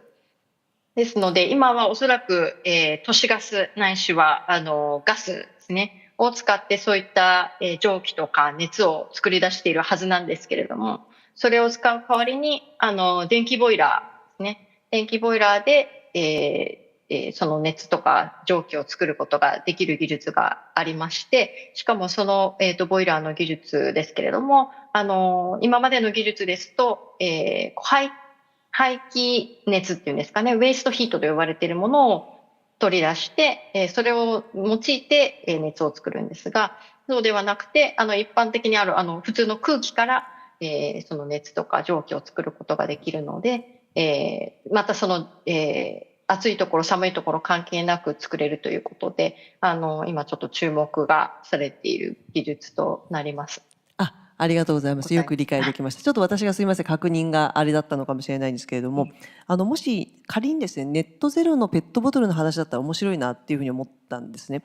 でこれは何かっていうとペットボトルの商品って今150円ぐらいで皆さん買えるんだと思うんですけれどもこれをクリーンエネルギーで使ったペットボトルが仮に250円になった時に私たちがそのものを買うのかっていうのはオフテイクの話とリンクしてくるのでもしそこに対して何かやられてるんだったらどういう着衣でやられたのかなっていうのを聞きたかったんですけれどもこれまさにグリーンスチールで作ったプリウスの話とリンクするかなというふうに思っていてやっぱりその150円のものを250円になった時に節約派の私は買わないんですよ。ものとして飲めるものとしては変わらないと。でもそれを作ったものはクリーンなエネルギーでエコであると。じゃあそのエコだけで人が動くのかっていうとやっぱりそこに対しては何かしら合理性がないと経済的な合理性がないと動かないということかなと思うのでやっぱりそこのところのマーケットをどうやって作っていくのかっていうのは非常に重要かなというふうに思いますし仮にその水素だったりとかクリーンエネルギーをどこの分野から当てていくのかなっていうのも一つは重要でですねやっぱりこの CO2 脱炭素化の話って日本の産業競争力をいかに強化するかという話とリンクしているかなというふうに思っていてですねっていう時に果たしてその食品にクリーンエネルギーを使うことが是なのかどうなのかもちろん使うことは是なんだと思うんですけれどもその優先順位としてどこからこの貴重な水素をどこに使っていくのかっていうのは一つ議論なんだかなというふうに思っています。ありがとうございます。Okay, so currently we have different types of financial players. So as Yi-san just mentioned, she is the most downstream player of financial service. And I think the most upstream player would be a philanthropy. So I'd like to ask to Eitan-san, what role can philanthropy play in accelerating decarbonization efforts? So philanthropy's got a few different roles. I mean, the first is, as Kurosaki-san said, policy is extremely important, and so philanthropy can fund advocacy, research, modelling, campaigns that help get favourable policy in place, and that can be both carrot and stick. So, explaining and showing why policy would be beneficial to economy, but also, as you were talking about before, shareholder activism, all that sort of things that really push a company to do something. On the investment side, I mean, the way that Boundless invests, as I said, we work through a topic at a time, and our topic has a goal. So when we work on electric vehicles, we had a goal, this is back in 2022, when Australia's take-up of electric vehicles was less than 1%, and we had a goal to get that to 10% by 2024, because that's a tipping point.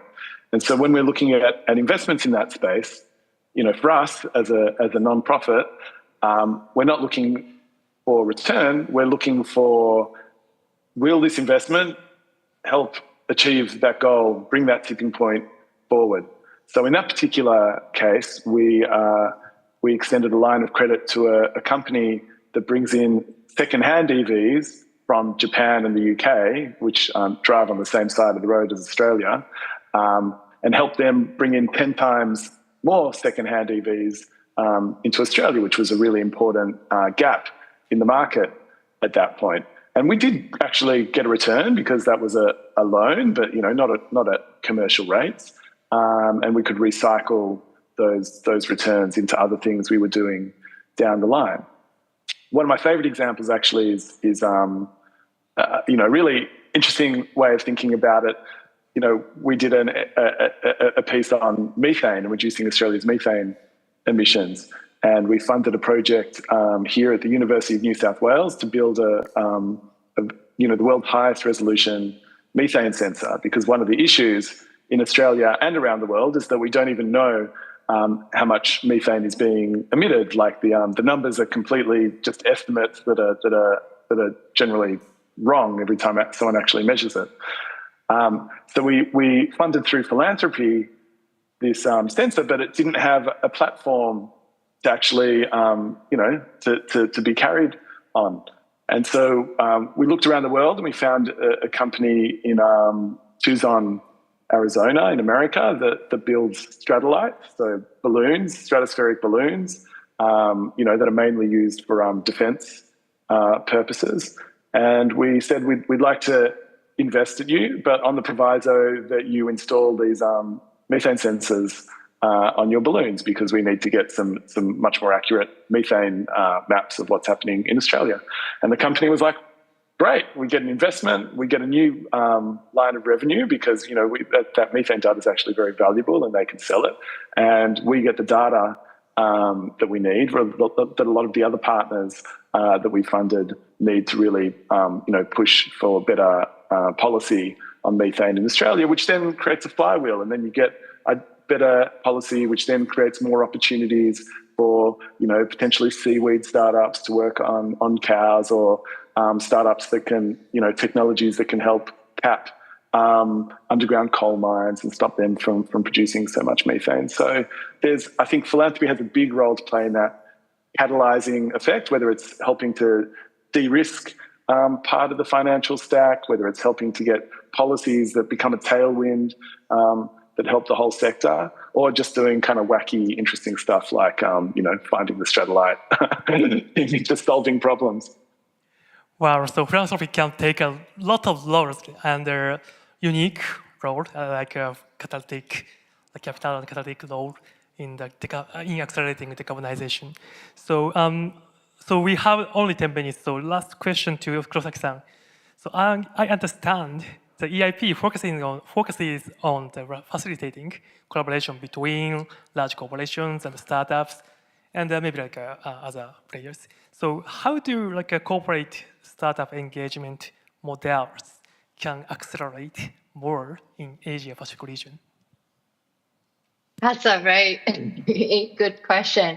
To be honest, it's slow compared to US and Europe.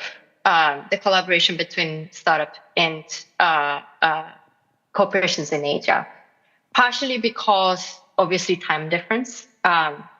Please note that our investments to startup are 80% in North America.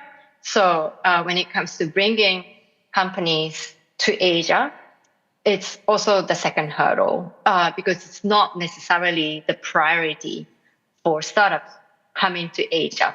But it's taking place. It is taking place slowly but surely.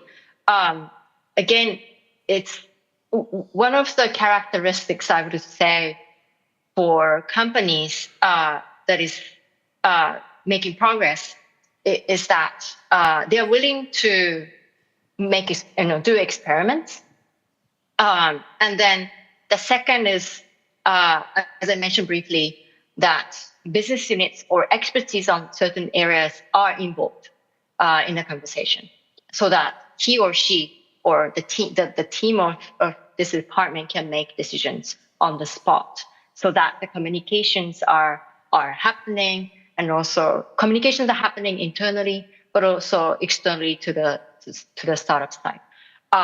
So again, it's happening in the hydrogen area. I know, Isan, you mentioned domestic production of hydrogen. I'm not sure how that is taking momentum in Japan, but some of the countries in Asia and some certain companies in Asia are exploring that option, even though the cost may be high. But one of the things they mentioned to me was that they don't need to rely on export. Sorry, Ethan, but they don't need to rely on import, so that their energy security is robust for the country, but also for the company. Again, also another area is energy storage. Again, renewables are taking place, and renewables are deploying in Asia, Australia. Storage is becoming important. You can't just install storage to hope that it will work perfectly, but it's not. So they are quite a few companies are putting efforts on making sure the storage works when they need. So there is a storage software provider for checking the health condition of storage. So that's another area that is taking place at the moment. So yes, it's happening. It's taking place.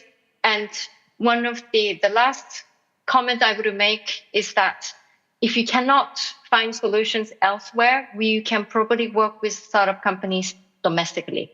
That is something I learned last week in Singapore. There is this Indonesian startup that has developed very similar technologies to what I know in the US. So it's a fleet management software company for trucks in Indonesia. They are also expanding their operations to elsewhere in the region and also to Australia. So that's an interesting event that I've observed. Maybe corporations and companies and also countries can embrace startups locally as well. Okay, thank you. So we have final 5 minutes. So we currently we had like a incredible insightful discussion today, and there are we touched on many important topics of decarbonization and technology. So I hope this session will serve as like a catalyst between for future collaboration among all panelists and all other participants in the room. So before, I would like to wrap up this session, but before wrapping up, I'd like to give each of our panelists opportunity to leave us some comments and final thoughts. So from Ii-san and Eiten-san to Kurosaki-san. So please give a final message to the participants. From Ii-san からお願いします。はい、ありがとうございます。いわゆる水素も含めてですね、トランジションの領域に入ってくると思ってまして、このトランジションファイナンスを金融機関としてどうやって進めていくのかっていうのは一つポイントかなというふうに思っています。で、一方で何でもかんでもお金を貸し出しして支援したい気持ちはもちろんあるんですけれども、全部ができるわけではないので、いわゆる優先順位として大口の信用規制で炭素エクスポージャーの問題で1社あたりにお貸し出しできる金額の枠、この30区に金融機関というのはさらされてるんですけれども、ここのところをいかに他の金融機関さんと手を組みながらですね、支援をできるかどうかの考え方っていうのは一生懸命議論しながらですね作っていきたいなというふうには思っています。で、一方でやっぱり事業会社様の方にお願いしたいところに関しては、いわゆる脱炭素の道のりだったりとかですね、あと成長ストーリーっていうのをなるべくワイドなレンジで作っていただいて、でそれを周囲に説明していく、株主もちろんレンダーでステークホルダーですねに説明していただくっていうことが一番そこのファイナンスをしやすくする手立てなんじゃないかなというふうには個人的に思っているというところです。それがあったからといってすぐ貸せるとかそういう話ではないんですけれども、やっぱりみんなで手をつないで協力しながらやっていかなきゃいけない中で、やっぱりどういう方向性を向いているのか、どういう成長戦略を描いているのかっていうのは非常に重要な問題だと思うので、そこをぜひステークホルダーの皆さんにお伝えいただければなというふうに思っております。以上です。はい、ありがとうございます、インさん。So next, Eita-san, please give us a final message to participants. Sure. I guess what I'd like to finish with is just this idea that this transition to a zero carbon economy in any country, Australia, Japan, globally, is going to be this smooth linear ride. We're going to be able to wait till the exact right points to jump on board. Isn't the way that it's going to happen. You know, if you'd asked Europe a few years ago, for a plan to move away from Russian gas, you would have had a nice 15, 20-year plan to do that. But then Russia invaded Ukraine and Europe managed to do it in a year. And I think that's both the risk and the opportunity that this is going to be a very lumpy ride. Things are going to move very quickly.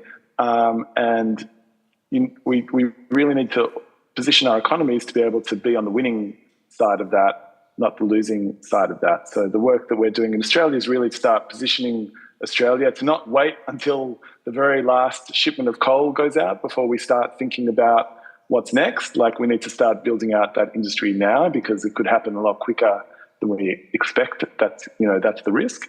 And I think for Japan, it's the same story. Obviously, Japan has this incredible trade role in the LNG industry at the moment.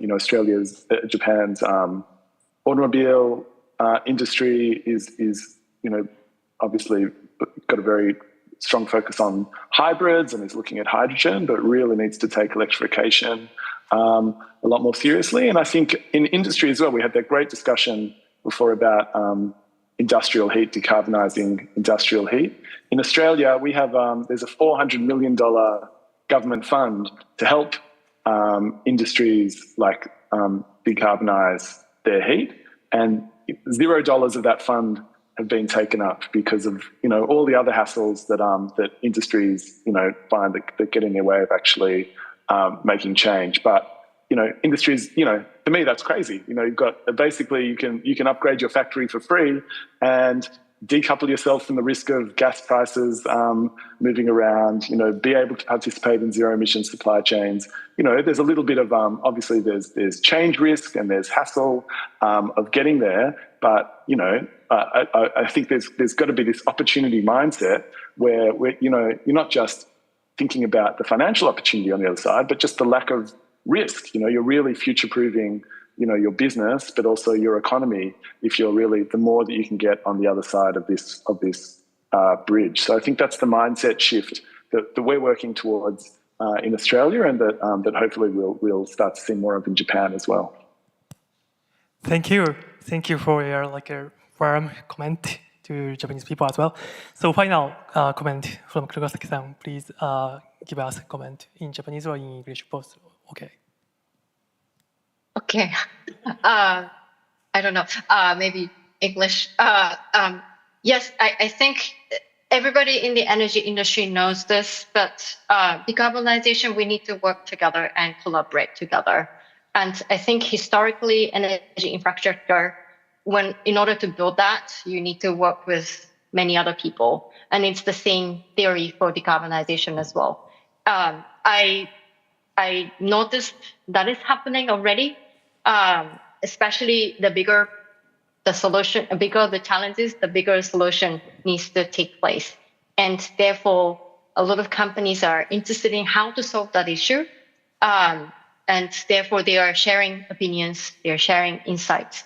And I think that's the only way, probably many other ways, but I believe that's the only way to solve this decarbonization. And then I think innovation and technology will be a crucial part of that. And I hope we can be the technology deployer. And then I think Japan is one of the biggest, largest industrial player in the world. Therefore, they understand how the biggest challenge is, but also they understand deeply about how the technology would help that big challenge. So I'm very much looking forward to what's going to look like in the next basic energy strategy will be for Japan.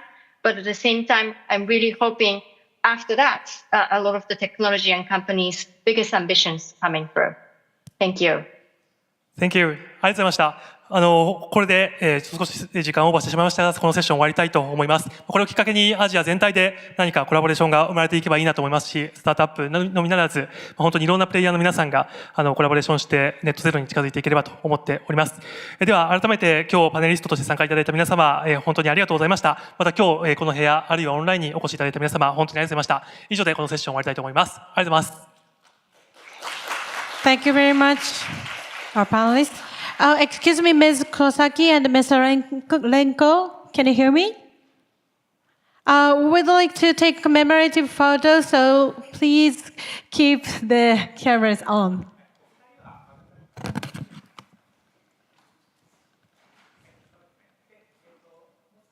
Okay. Look at the camera, please.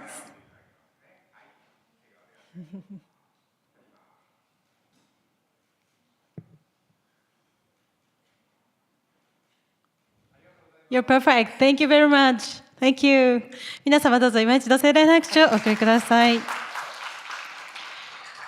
will now take a coffee break and you'll find refreshments available just outside stage A and B. Following the break, we're splitting into two venues again, the stage A and stage B for our next set of panel sessions. On stage A, we'll have panel session 3A on multilateral cooperation, while the stage B will host panel session 3B on critical minerals. We'll be resuming those sessions at 3:30 p.m., so please enjoy the break. ただいまよりコーヒーブレイクのお時間となります。ステージ A、ステージ B、会場前にてお飲み物、リフレッシュメントをご用意しております。コーヒーブレイクの後は引き続きメインステージとサブステージの2会場に分かれてパネルセッションを行います。メインステージではパネルセッション 3A 多国間協力、サブステージではパネルセッション 3B クリティカルミネラル、こちらのテーマで行ってまいります。パネルセッションの再開は15時30分を予定しております。それではどうぞごゆっくりとご休憩ください。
Dr. James Kim, Director of Programs, Korea Economic Institute of America. Dr. Joseph Liao, Dean, College of Humanities, Arts and Social Sciences, Nanyang Technological University. Dr. Mihir Sharma, Director, Observer Research Foundation, India. Dr. Osamu Nishiwaki, Assistant Commissioner of Acquisition, Technology and Logistics Agency, Japan Ministry of Defense. And leading this session will be our moderator, Dr. Yuichi Hosoya, Group Head, Europe and Americas, Institute of Geoeconomics. Now, please welcome our speakers to the stage.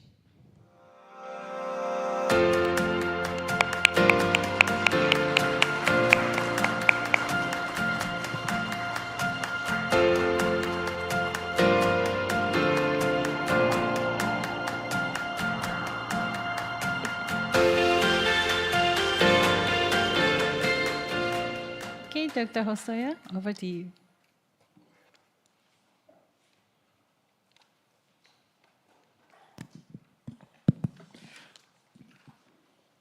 Hello, I'm Icho Soya. I'm a group head of Europe Americas Research Group, and also I'm a moderator of this session. Thank you very much, first of all, for remaining in this room until the last session of today's long conference. This session is terrific because we will discuss on quite a broad topic, multilateral cooperation. We all perhaps feel that the multilateral cooperation in international community is declining, and there must be several reasons for this. And we will discuss this topic from quite a variety of different perspectives in each policy areas. So we are now definitely in a very difficult time. So we will discuss on whether we can revitalize multilateral cooperation or whether we can bring multilateral cooperation at the center of global politics.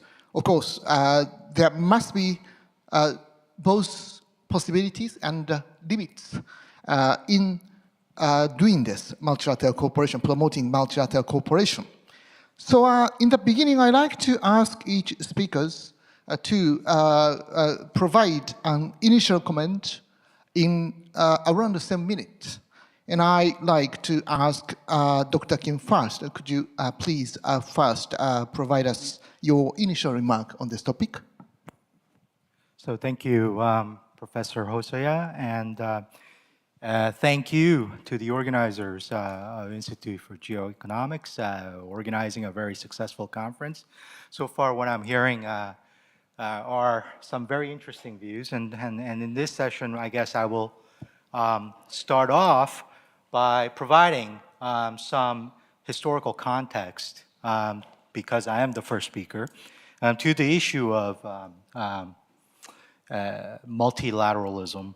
And when I think about multilateralism, I immediately think back to 19th century concept of Europe, where after the Napoleonic War, this particular arrangement allowed for Europe to prosper peacefully for about 100 years until World War I. When the system broke down and you had World War I, after the conclusion of World War I, then you had Woodrow Wilson coming in and suggesting another multilateral framework to re-inject or reinstitute a concept of collective security and multilateral cooperation, again, through the League of Nations. But League of Nations doesn't really take off, partly because U.S. is not a participant, even though the idea came from the United States, but largely because the Senate did not want to ratify this arrangement. So after World War I, you had, the League of Nations had failed, you had World War II, and it is only after World War II that you have something that is the beginning of what we now know today as a sort of a liberal international order through the institutionalization of the United Nations and the Bretton Woods institutions. But initially, the multilateral frameworks that were established after World War II was not really global in scope. Initially, it was restricted to a smaller group of nations. And then, as you know, we had the Cold War and bloc formations. But the idea itself did not go away. The idea that you can build cooperation which will enhance certain material gains for different nations and stakeholders in this arrangement, and that rules and procedures will lead to a reduction in uncertainty and increase in predictability of nation-state actors' behaviors. And thirdly, that there's a system of accountability and enforcement that allows for cooperation to continue. So this idea didn't go away, even though you had the Cold War, and largely because the United States was backing this with its leadership, and the belief, even during the Cold War, was that multilateralism was a good thing, that it shouldn't be something that we should do away with. It's only after the Cold War has ended in the early 90s that you get a true full-fledged liberal international order in the global sense. Now, fast forward to today, and there's now a pushback, as Professor Jose pointed out, against this rules-based multilateral order. And today, what we get are states that are more inward-focused, and the concept of engagement or cross-border cooperation tends to be more sector-specific, as a lot of people have pointed out at the conference, or they're regional in scope. So what's changed? What's different in this particular moment is that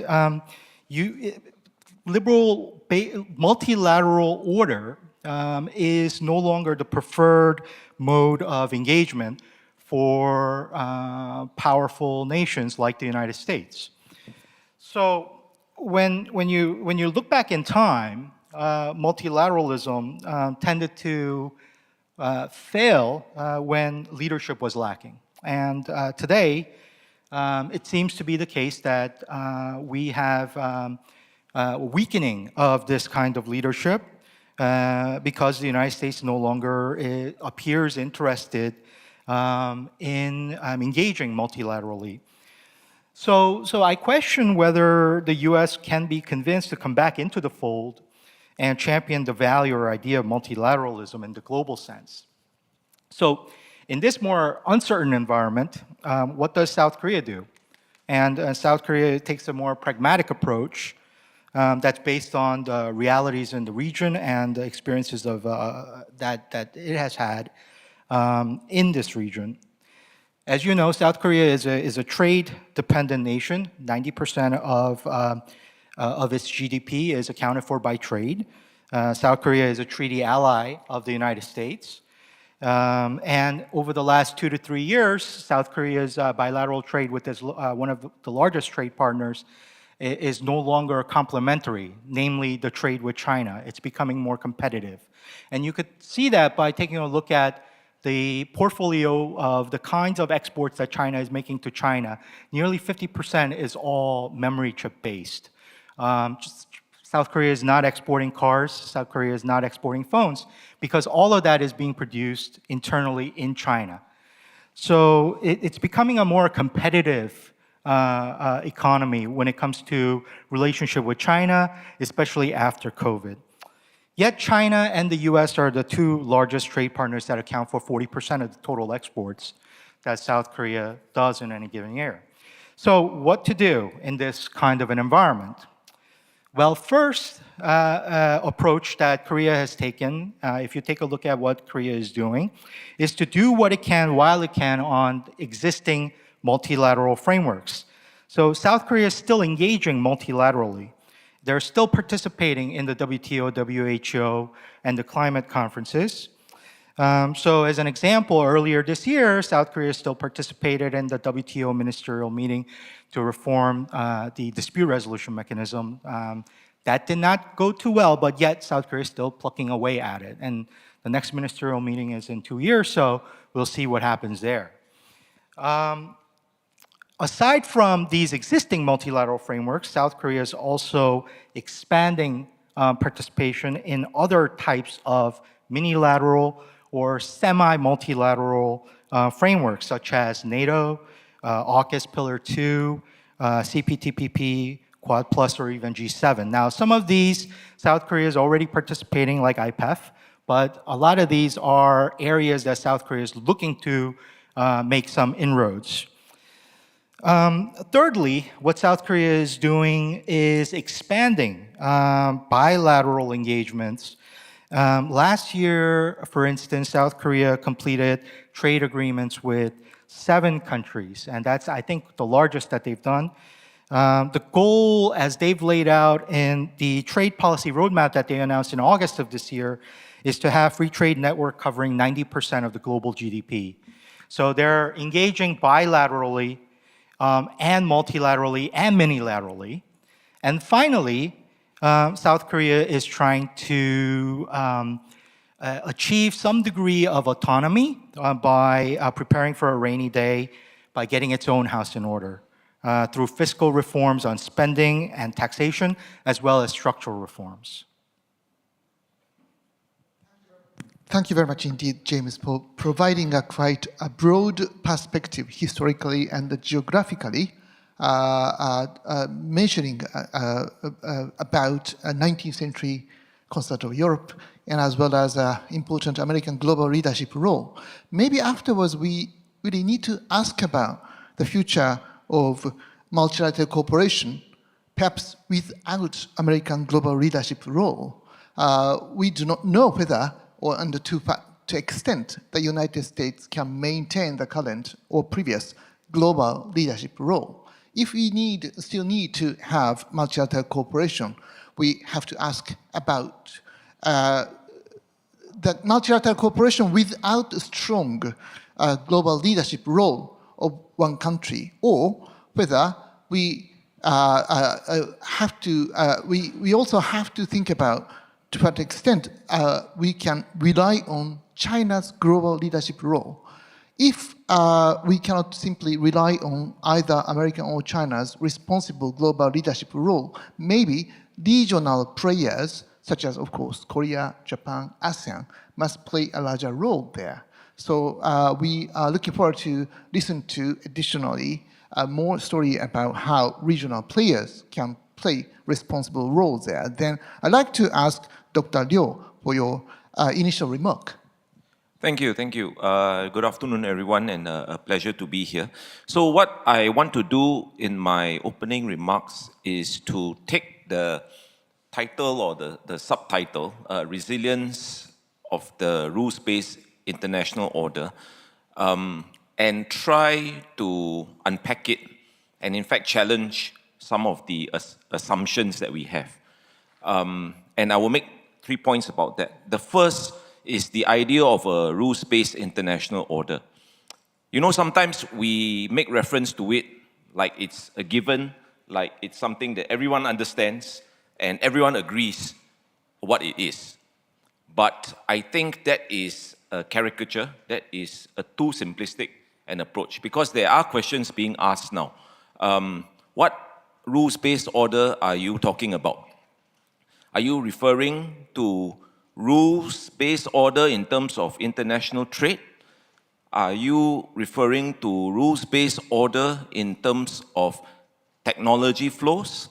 Are you referring to rules-based order in terms of the UN Charter and the sanctity of territorial borders? Are you referring to rules-based order in terms of political culture, democracy, as an example?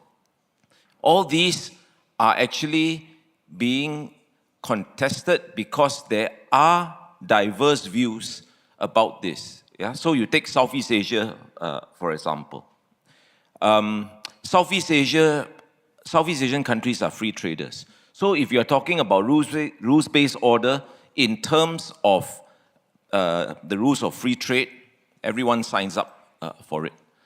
If you're talking about rules-based order about in the context of political culture, right?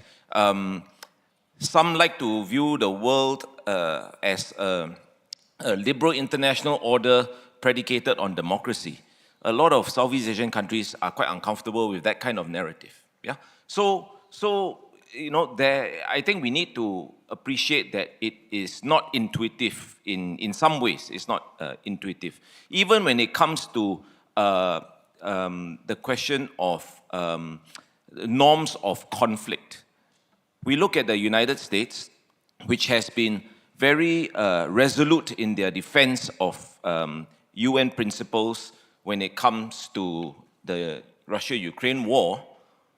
And then, on the other hand, on Palestine, when the vast majority of the world has voted that the Israeli occupation of Palestinian land in the building of settlements in the West Bank is illegal, the United States decides not to abide by those rules, for example, in how they position themselves. Yeah.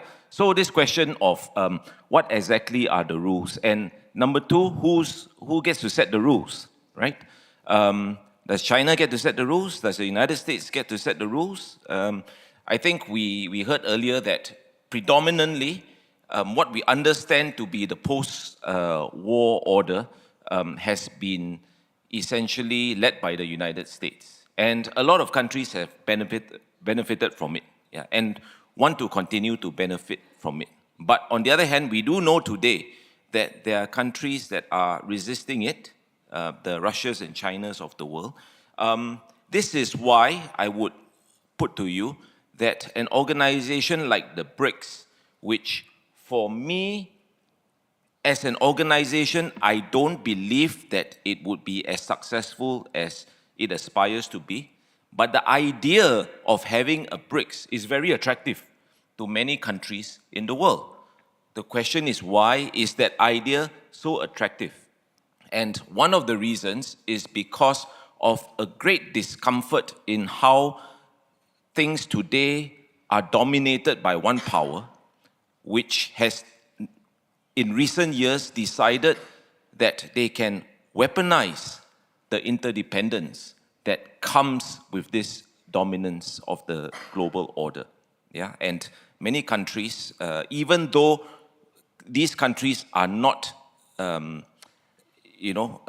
subject to that at this point in time, they're still very uncomfortable. So we need to understand that. So that's the first issue. The second issue is the question of resilience. I think that the rules-based international order is under pressure. I think we all know that. Right now, for us in the region, we are looking at essentially a China that wants to establish a community of common destiny, right? And a global civilizational initiative, global development initiative, global anything you want initiative, right? And then on the US side, you have the free and open Indo-Pacific, right? Two very different conceptions of the region. Of course, for the Chinese, at the end of the day, the ideal regional order does not have the United States in it, right? Better for the United States to stay out of the region. For most of the rest of the region, the United States is, if not an indispensable actor in the region, certainly a very important country of great consequence for the region. So these countries will not entertain the idea of the United States being outside of the region. So you have very divergent views of this order. What about Southeast Asia? How do countries of Southeast Asia locate ourselves? There are a few obvious positions that the regional countries take. One is that there is no question about not engaging China, especially given its economic size and influence. Yeah, there's no question about that. So we cannot have an equation that does not include China. At the same time, there is no question of the United States disengaging, or rather encouraging the United States to disengage with the region. For all the complaints that Southeast Asian countries have about the US, I don't believe there has ever been an instance when any government says that, in conclusion, we feel that the United States should not be part of the region. No one says that in Southeast Asia. Yeah. So in the resilience of this order in the region is coming under strain from the fact that this great power competition and rivalry is getting more acute. I mentioned a common community of common destiny. This has been presented by the Chinese to Southeast Asia. Southeast Asia has been tellingly quiet in their response. If you look at the free and open Indo-Pacific, when that was announced by the United States, what did Southeast Asia do? ASEAN, within 14 months, engaged that concept and came up with the ASEAN Outlook on the Indo-Pacific. Yeah, this was in 2020 or 2019, I think, 2018, 2019, thereabouts. Yeah, so that tells you about the perspective that regional states have with regards to what the Americans are presenting and what the Chinese are presenting. And then my third and final point, given this strain on the resilience of the rules-based order, we know that the United States and China, the two dominant powers, both have different ideas about how to restore the equilibrium, right? What do the United States want the Chinese to do? The United States want the Chinese to commit to non-aggression in the cross-strait relations in the South China Sea. The United States wants China to commit to the principles of the UN Charter vis-a-vis support, tacit or explicit, for the Russian invasion of Ukraine. The United States wants China to commit to basically buying more products, right? As you all know, the US always complains. China accounts for 1/3 of global production, but only 1/6 of global consumption. That has to be rebalanced. What do the Chinese want? The Chinese want their companies off the entities list. The Chinese want the United States to lift sanctions and get rid of all these tariffs and open up their market. Yeah. But my point is, what the Americans want and what the Chinese want are also very divergent, and it is very difficult to see how the two are going to be reconciled. So in that context, what can the rest of the world do? I think the question of multilateralism is an important one, but it is a bit of a double-edged sword because so long as the great powers are involved, they will import their great power rivalry, their strategic rivalry into it, which is why the UN Security Council, the WTO, the WHO, you name it, global multilateralism is being crippled, is being hampered by great power rivalry.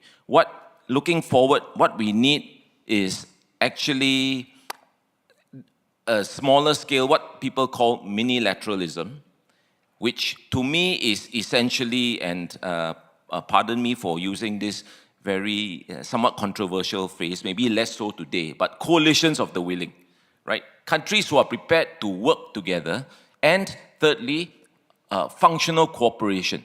Countries that are prepared to work together on a particular issue, whether it's climate change, whether it's the digital economy, whether it's technology supply chains, whatever it is.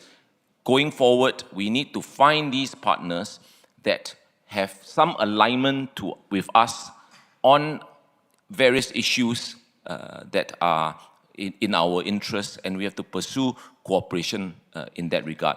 So ultimately, the question is not just the resilience of the rules-based international order, but if I may put it this way, the adaptability of the rules-based international order, of the rules for the new world that we are entering. I'll stop there. Thank you very much, Joseph, for adding very important insights on this important topic. I learned many things from your talk, like rules. When we talk about rules, rules can be produced by any powers, of course, United States, China, India, any powers. And also, any powers can either violate or distort these kind of rules. So we have to be careful about which country is more entitled to produce rules and to what extent these rules are commonly shared. We have to carefully look at the reality of these rules. Rules are not just simply black and white. Always, those rules must be more broadly shared by players, leading players of international relations. And also, at the same time, under the current more divisive and more partial international community based upon the great power competition, we tend to rely more upon a kind of unilateralism rather than broader multilateralism. Maybe many powers are more comfortable with those smaller grouping among like-minded partners. So in this way, we are looking at such a quite divisive international community, but at the same time, we need to revitalize, to some extent, a kind of resilience in a much broader rules-based international order. But to create it, we have to look at the current international relations more carefully about what's happening and going on. But anyway, thank you very much indeed for your insights. Then I'd like to move on to Dr. Sharma. We really like to listen to your talk about how India is seeing the current international community. Thank you very much. Thank you, Dr. Soya. The way I'm going to structure this is I'm going to talk a little bit first about how India maybe perceives multilateralism at the moment. And then, maybe in contrast to what you've heard already, I'm going to talk a little bit perhaps about the economic aspect of multilateralism and how we maybe should think about resilience and rules in that specific domain. India has three contradictory views on multilateralism. The views may be contradictory, but also they are all three true. We believe these three contradictory things. Number one, multilateralism is in principle and in practice the best way to organize international affairs. So, in principle and in practice, it's the right way to do things. Number two, we also believe that multilateral institutions, as they exist, serve only to protect rule breakers. So the purpose of the WTO is only to preserve those who then provide illegal subsidies and don't report them. Three, we also believe that emerging powers need a greater voice in multilateralism. The multilateral institutions were set up, as we heard, after the Second World War. They do not reflect the balance of power today. Now, these various principles contradict each other as an idea, and they make our own approach a little difficult to manage. To give you an example, India has long argued that the World Bank does not represent, or the IMF don't represent the voices of emerging economies sufficiently. But the last time that it came up for a vote, the shareholding of the IMF, reform of the amount that people would pay into the IMF came up to be voted, India voted against reform. Now, that seems to contradict Principle 3, that emerging powers should have a greater voice in multilateralism. But it does not contradict Principle 2, which is that if China was given a veto power in the IMF, they would use it to the disadvantage of everyone else. So we have a somewhat difficult to understand approach in the multilateral arena, because we are trying to balance these three contradictory yet true principles and statements of fact. So therefore, also when sometimes you wonder, why is India part of the BRICS, while also claiming to be committed to the Quad?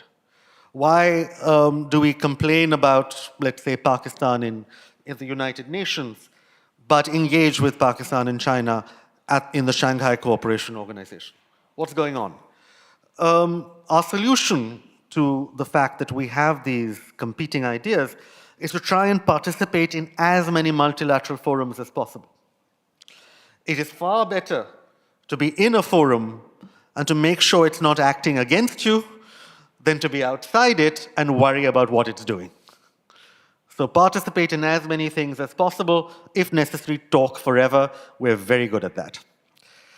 Right, now, to moving a little further on into the sort of the economic side of what the issues are.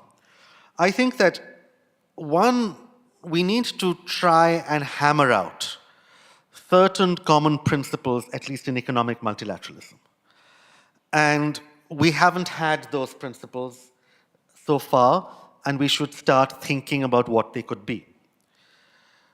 One principle that we need to take into account is, in an interlinked global economy, there is no such thing as a regional security threat.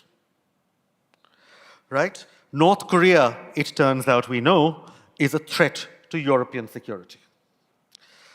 The Houthis, who nobody in India cared much about until fairly recently, we now discover are a very present threat to our shipping to Europe and have increased our insurance costs on shipping to Europe sufficiently that we have lost competitiveness. Hamas, as we heard earlier today, can shift the balance of power in Southeast Asia by causing many members of the Southeast Asian community to wonder about American security leadership. So resilience for one is resilience for all in an interlinked economic world. And I think that that is a principle. There is no such thing as a regional security threat, and therefore, by definition, there may be no such thing as only a regional power.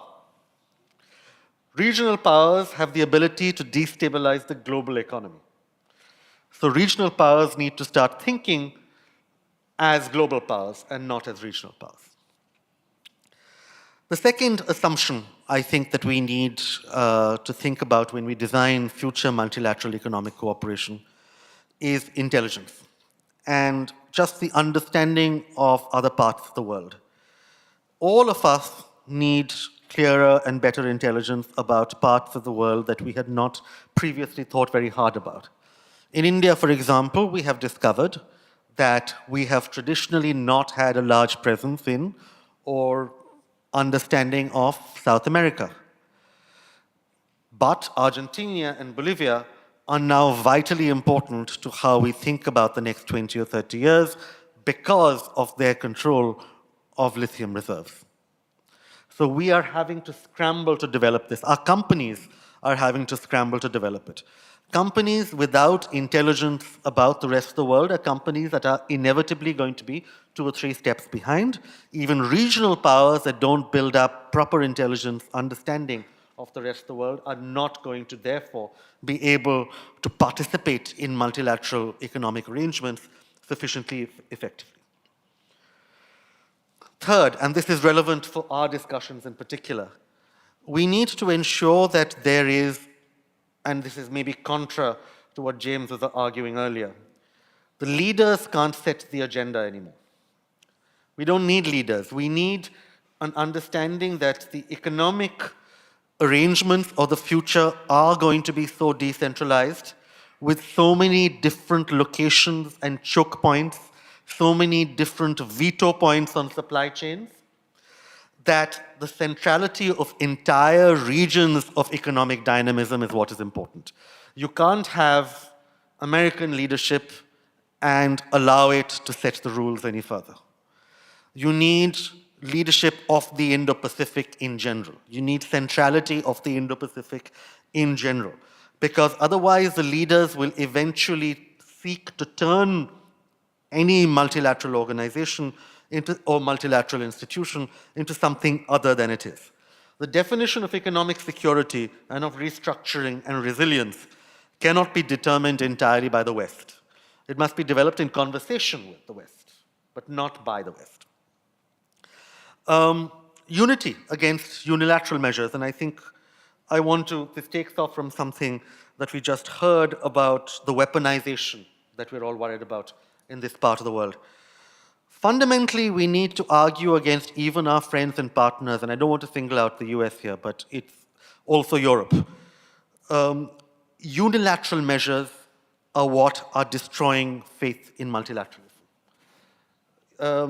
It's all very well for the European Union to stand up and say, for example, that our arguments against Chinese electric EVs are framed to be WTO compliant, and that shows that we respect multilateralism, but constantly come out with unilateral trade measures, from carbon border adjustment mechanisms to supply chain transparency, that the rest of us then have to live with. This is a violation of the spirit of multilateral economic arrangements, and that is how we see it. Rules for one have to be rules for all. And I think that when we have economic security discussions in the West, the concern always is, what if Beijing manipulates its control over the interlinked global economy?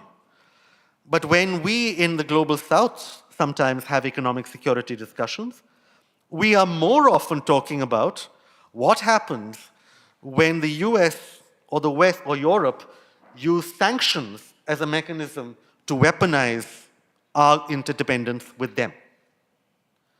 Why are sanctions put into place just when there is a war in Europe, not when there is a war in Ethiopia or a war elsewhere in West Asia? And therefore, I think for us, the great shock in terms of weaponization, almost equivalent to what happened to Japan with critical minerals now 14, 15 years ago, for us, the great shock was when the SWIFT bank transfer system was so quickly responded to the Russian invasion of Ukraine that it declared multiple Russian banks, took them out of the SWIFT system. Because up till that point, we did not know that we had no say in how the SWIFT messaging system operated. We thought it was just part of the interlinked, interconnected global economy. It was a global commons. We did not know that it was the property of the West. Now we are looking into what are the things that are the property of the West. What are the ways in which that interlinkage can be weaponized against the rest of us? So therefore, economic multilateralism must reflect the fact that all of us have a say in how these global public goods are constructed. And they cannot be shut down on the whim of any one group of individuals. And finally, we have to recognize that the people who use the economic system, or the entities that use the economic system, are companies and corporations. Right? Private sector participation in the next stage of economic multilateralism is vital. Because if they don't participate somehow in economic multilateralism, they go around it or they create their own mechanisms. Right? You can have, the private sector now runs the internet in war zones. Elon Musk determines who wins the information war in Ukraine. Is this safe? No. But simultaneously, they have to be given a share of economic multilateral power if they are not going to be considered irresponsible and rogue elements. We cannot let security people define economic partnerships completely. We cannot let economic people define security relationships completely. And I think that there has to be a little bit more give and take going forward. Thank you. Well, thank you very much indeed, Michiel, for your quite logical, clear explanation about sometimes contradictory, paradoxical Indian approach to multilateral cooperation. We have been moving from Korea, ASEAN, and then India of course, we now really need to have a Japanese perspective.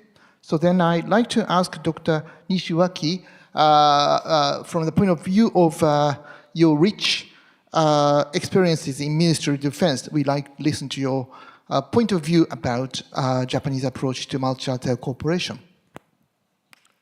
Thank you, Dr. Hosoya, and thank you for inviting me to this symposium today by the Institute of Geoeconomics. I feel that this is such a timely event in a time of turmoil. And today, I'd like to make a brief remarks to put some thoughts on this panel discussion from my experience in both trade policy and as well as defense policy, and also from my academic background in international relations. First of all, I would like to mention on this issue of shifting balance of power and its impact on multilateralism. And as everyone is quite aware that the global and Indo-Pacific security environment has changed dramatically over the past decade. China has rapidly emerged, and Russia also invaded Ukraine. I would like to point out that the impact of this rapid change in the balance of power on multilateral cooperation and the international order. As I already argued in my book, International Trade Order and the US-China conflict, I'd like to point out that multilateral cooperation and international order do not exist as self-evident things, but on the premise of a certain balance of power, and when the assumed balance of power changes rapidly, multilateral cooperation and order cease to function, and furthermore, the order is restructured or rebalanced to accommodate the new balance. As already mentioned by Dr. Kim, well, leadership is important for international order or multilateralism or multilateral cooperation. But here, I would like to provide a different point of view that actually the balance of power is quite important for orders or the multilateralism to function. And multilateralism, or I would say the rule-based system, as already mentioned by other speakers, do not exist as something self-evident, but needs some concrete balance of power to work.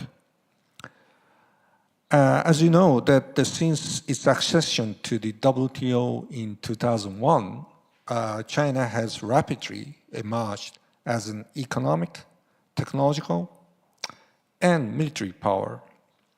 In terms of nominal GDP, in 20 years from 2001, China's share rose from 4% to 18%, and in military spending, as far as we recognize, it went more than 10 times. And as a result, if you look at the defense area, US-China military balance has changed quite significantly. Troop strength in East Asia, now Chinese aircraft outnumber the combined Japanese or the US in East Asia number, and also that's the same for the vessels, Navy vessels, and Chinese Navy now outnumber, at least in figures, the Japanese or the Americans are Koreans combined in East Asia.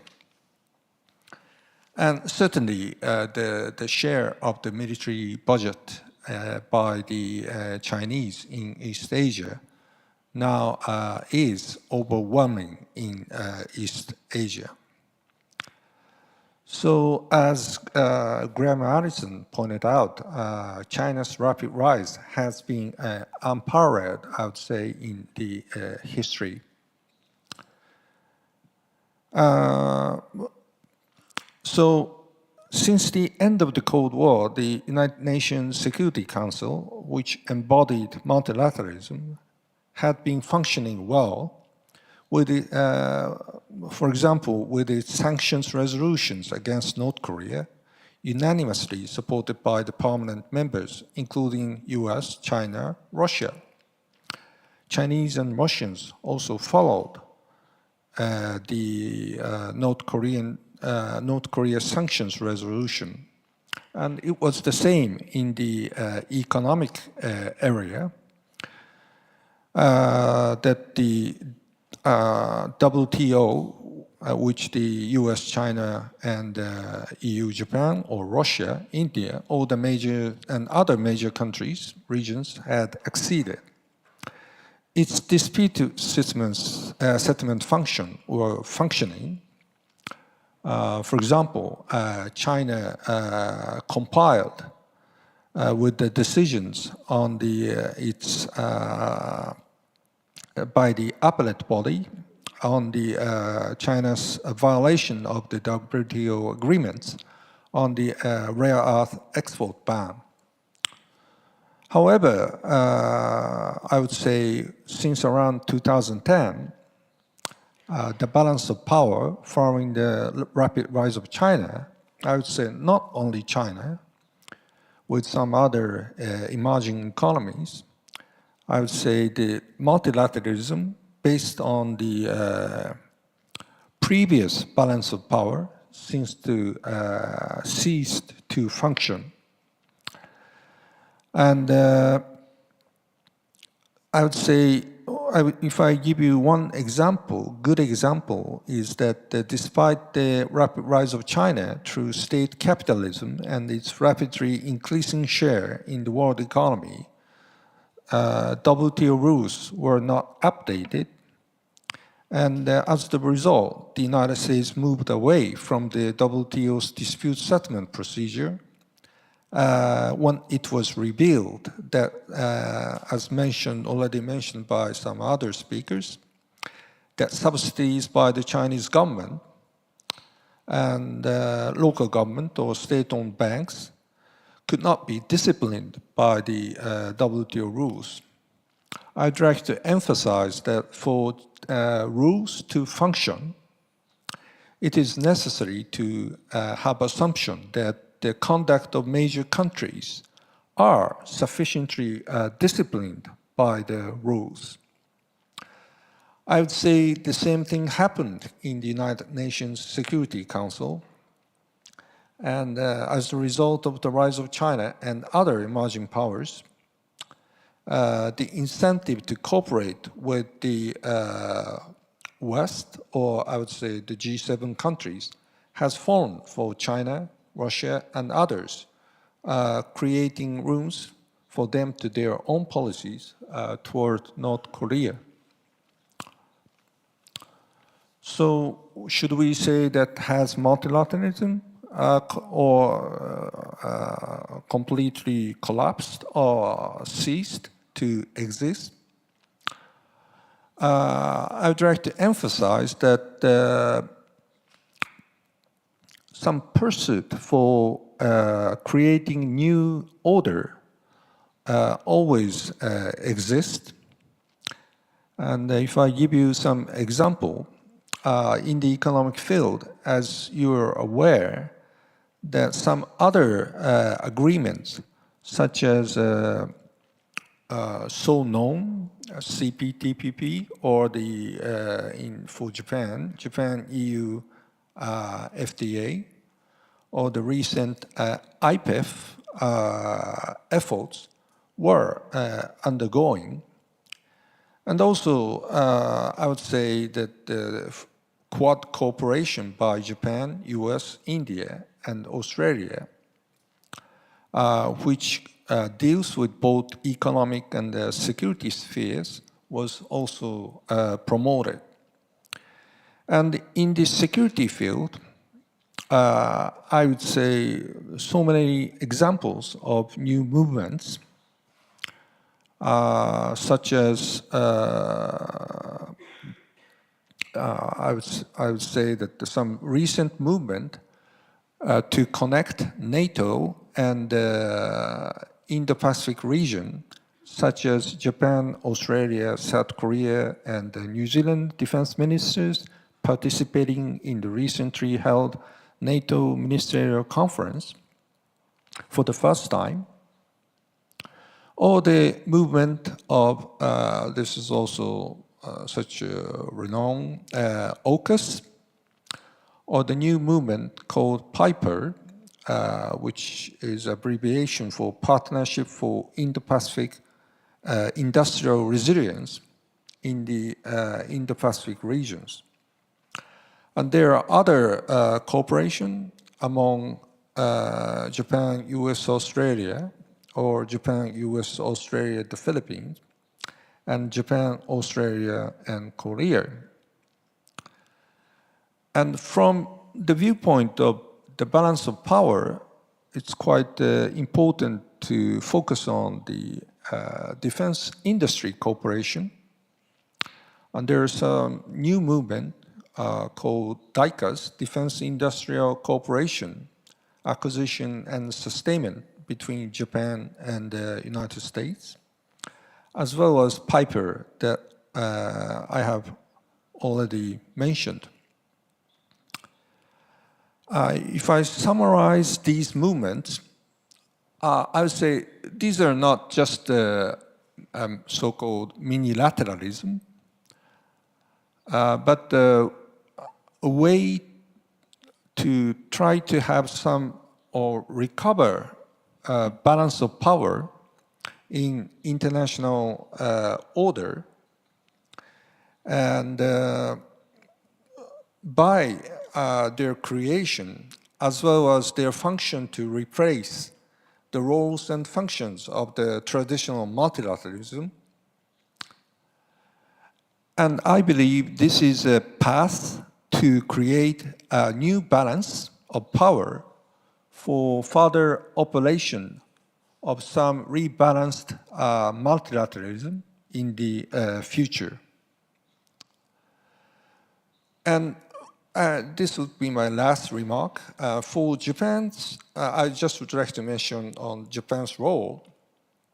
I would say this is not just limited to Japan, but as one of the world's major democracies, Japan has a responsibility to lead the way in creating a new balance of power and new multilateral cooperation, multilateralism, and order. And I think Japanese are now trying to give some new ideas to this kind of direction. And I would say that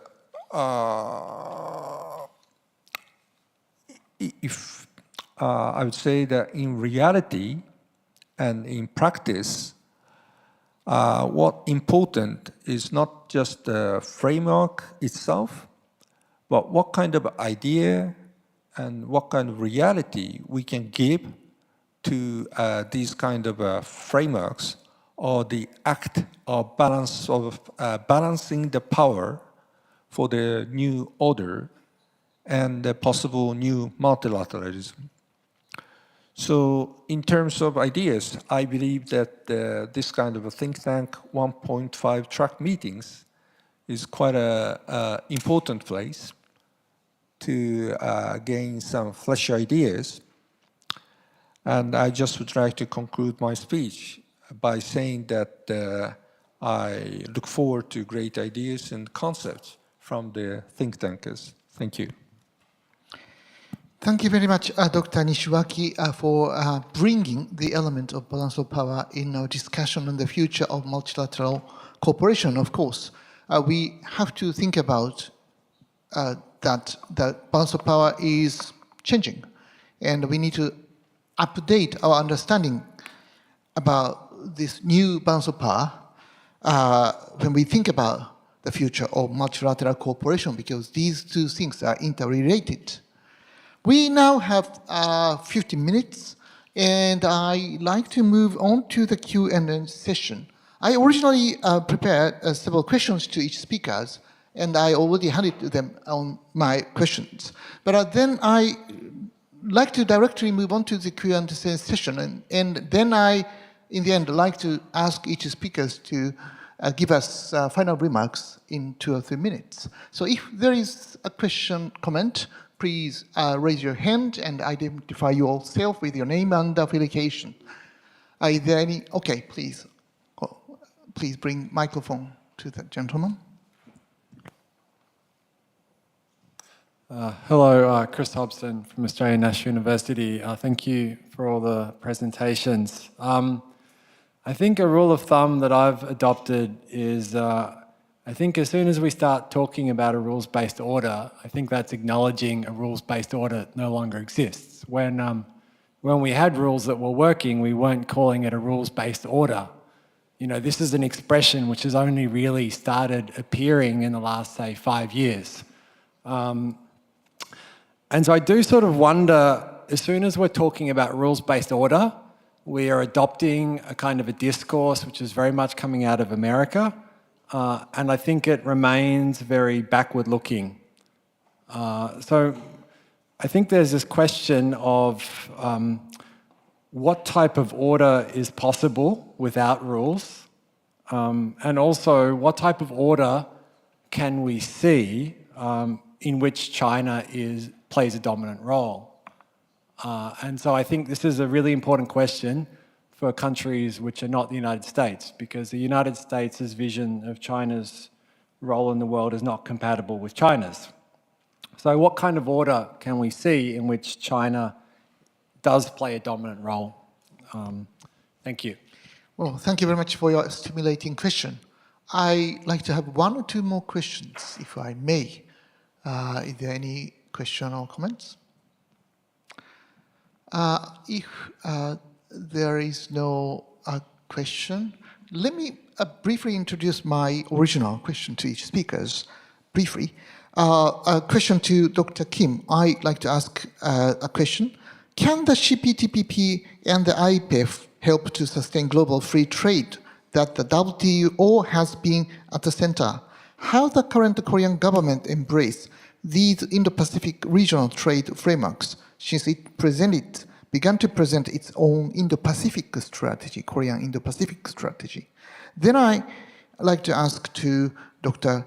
Ryo, how do you define the current security environment in the Indo-Pacific from the ASEAN point of view? Is a war coming either in the South China Sea or in the East China Sea? Can the so-called lattice work alliance structure that the Biden administration, current American administration, has been developing helps peace and stability in the region or damaging it? A question to Dr. Sharma. Indian Prime Minister Modi has been supporting the voice of the so-called Global South, that India seems to be a leader of it. Is the rise of the Global South radically transform the current rules-based international order? Finally, my question to Dr. Nishiwaki. Japan's government under Prime Minister Kishida declare, of course, former Prime Minister Kishida declared to double its defense budget. How do you evaluate the current Japan's defense procurement policy as well as broader national security strategy? Can Japan become a more leading playing? Can Japan play a leading player role in this region and the new defense technology innovations? So let me ask from Dr. Kim, responding to questions or adding some more perspective. Thanks for the question. And I'll start with that question from the audience, from the gentleman from ANU. That's actually the same question that I had, which I would like to pose to my colleagues here from Southeast Asia and India. Essentially, if you're talking about the existing or, you know, this backward-looking rules-based order, whatever that may be, you have to kind of present an alternative. And what is the alternative vision? And I haven't quite seen all I've heard so far is that there's a new type of order that must emerge by other powers other than the United States. So what does that look like? And without an alternative from South Korea's point of view, what you have to deal with is the best system that is in place, and try to make the best of it, right? So it's the same kind of logic that Winston Churchill had when he criticized democracy. Democracy is the worst form of government except for all the rest, right?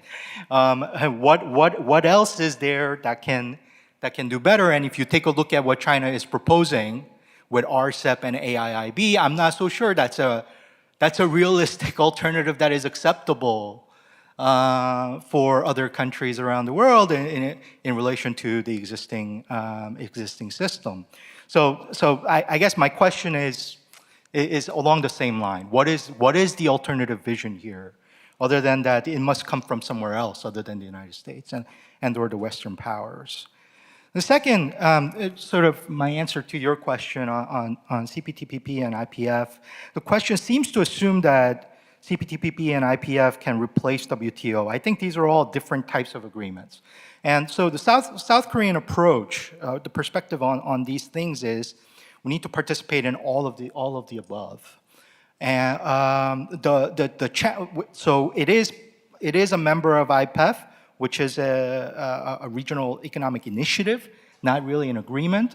CPTPP is a comprehensive trade agreement that includes both goods, services, investment, and e-commerce. 30 chapters is very, very comprehensive.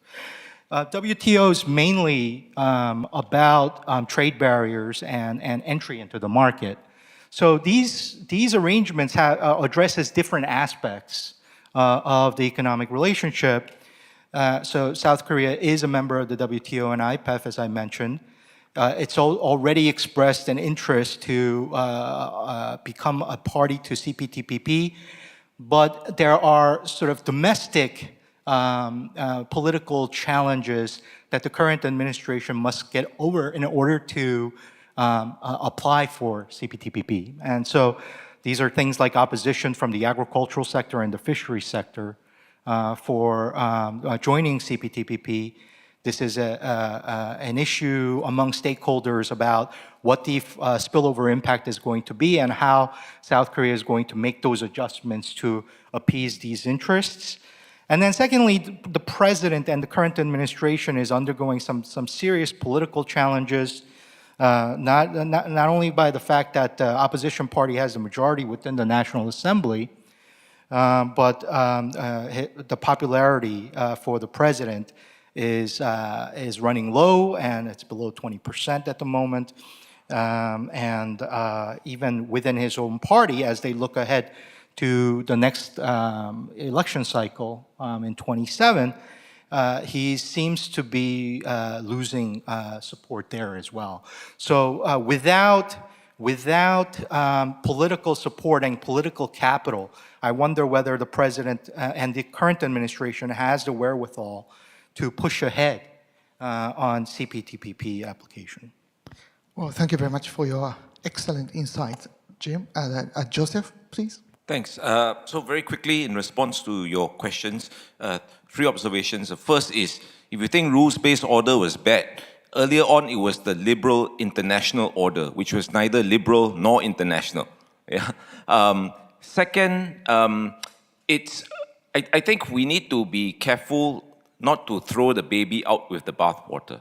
Yeah, I think the point was made earlier very convincingly that it is about adjustments that have to be made to whatever rules that we have, commensurate to the changing distribution of power and distribution of influence and distribution of interests.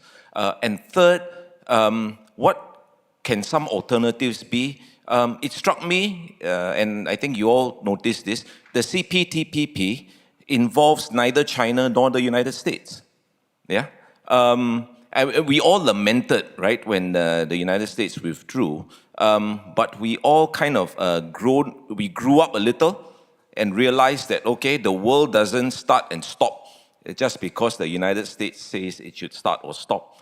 We moved on. Japan played a very critical role. And I think that is, if not a data point, at least one example of how, as I mentioned earlier, coalitions of the willing, like-minded states prepared to cooperate. Mind you, the CPTPP started life as the Pacific Four, right? 4 small little countries, Singapore, Chile, New Zealand, Brunei, right, who decided that, oh, you know, let's sit down and talk and try to come up with some kind of a free trade agreement that would really maximize the whatever little leverage that we all have. And then it grew into the TPP, which the United States, you know, suddenly people talked about the TPP as the American initiative. It was never the American initiative. Just like the RCEP is not a Chinese initiative, by the way, it's an ASEAN initiative. Yeah. To your question about conflict, I think the South China Sea issue for Southeast Asia is the most pressing one because China is leaning very heavily on the Philippines. The United States, of course, has a military presence now in a new form in the Philippines and has been given all sorts of assurances to the Filipinos. We don't know, I mean, at the end of the day, I think it is a matter of debate whether the United States will eventually, if a conflict breaks out, whether the United States will come to the aid of the Philippines or not. That is a concern for the Filipinos, but it's a concern for the Chinese as well. Yeah, they cannot count on the Americans not turning up, although they keep telling people that the United States are not going to turn up. But whether they believe it themselves, I think that is interesting. But one important point to note about the South China Sea, the Chinese, of course, have yet to really clarify their claims. We still don't know. They're claiming the waters, they're claiming the features, they're claiming the air, you know, that sort of stuff. Yeah, they've not really clarified their claims. But as far as Southeast Asia is concerned, those are international waters. Yeah, and when it comes to international waters, there's no concept of core interest. You can't say it's in a sense it's everyone's core interest. No country can claim that international waters are their core interests and therefore not sort of the interests of other powers. The United States has as much an interest in the freedom of navigation in the South China Sea as China legitimately has, as any of the Southeast Asian countries legitimately have. Well, thank you very much indeed. Multilateral cooperation often faces the biggest challenges coming from a security policy area, but ASEAN has been maintaining at least peace and stability in the region for 4 decades. So we maybe can learn many things from your experience. Thank you very much. Michiel? Thank you. All right, so I'm going to sort of start with Dr. Hobson's thing and maybe then expand it. You know, we in India question your premises. You say that no order can exist without China, unlike Australia, unlike Japan, unlike ASEAN. We in India are quite happy to imagine a rules-based order without China. So the question is wrong from that point of view. The other way that the question is, I think, could be framed differently, is the question shouldn't be what would a rules-based order that included China or what would an order that included China look like? The correct question is, because as we heard earlier, rules require accountability.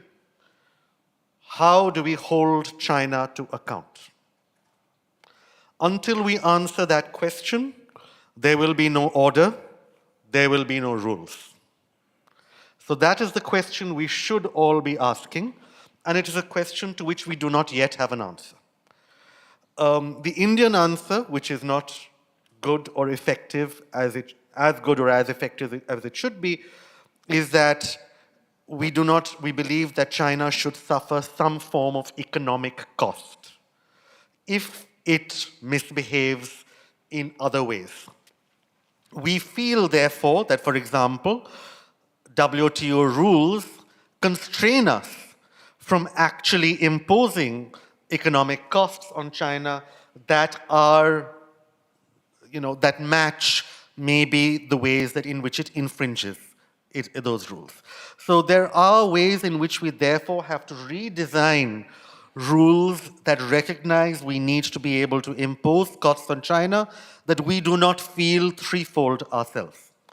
And that has to be thought. We have to recognize that as it stands right now, the People's Republic is a free rider on things that have been set up before it became a great power.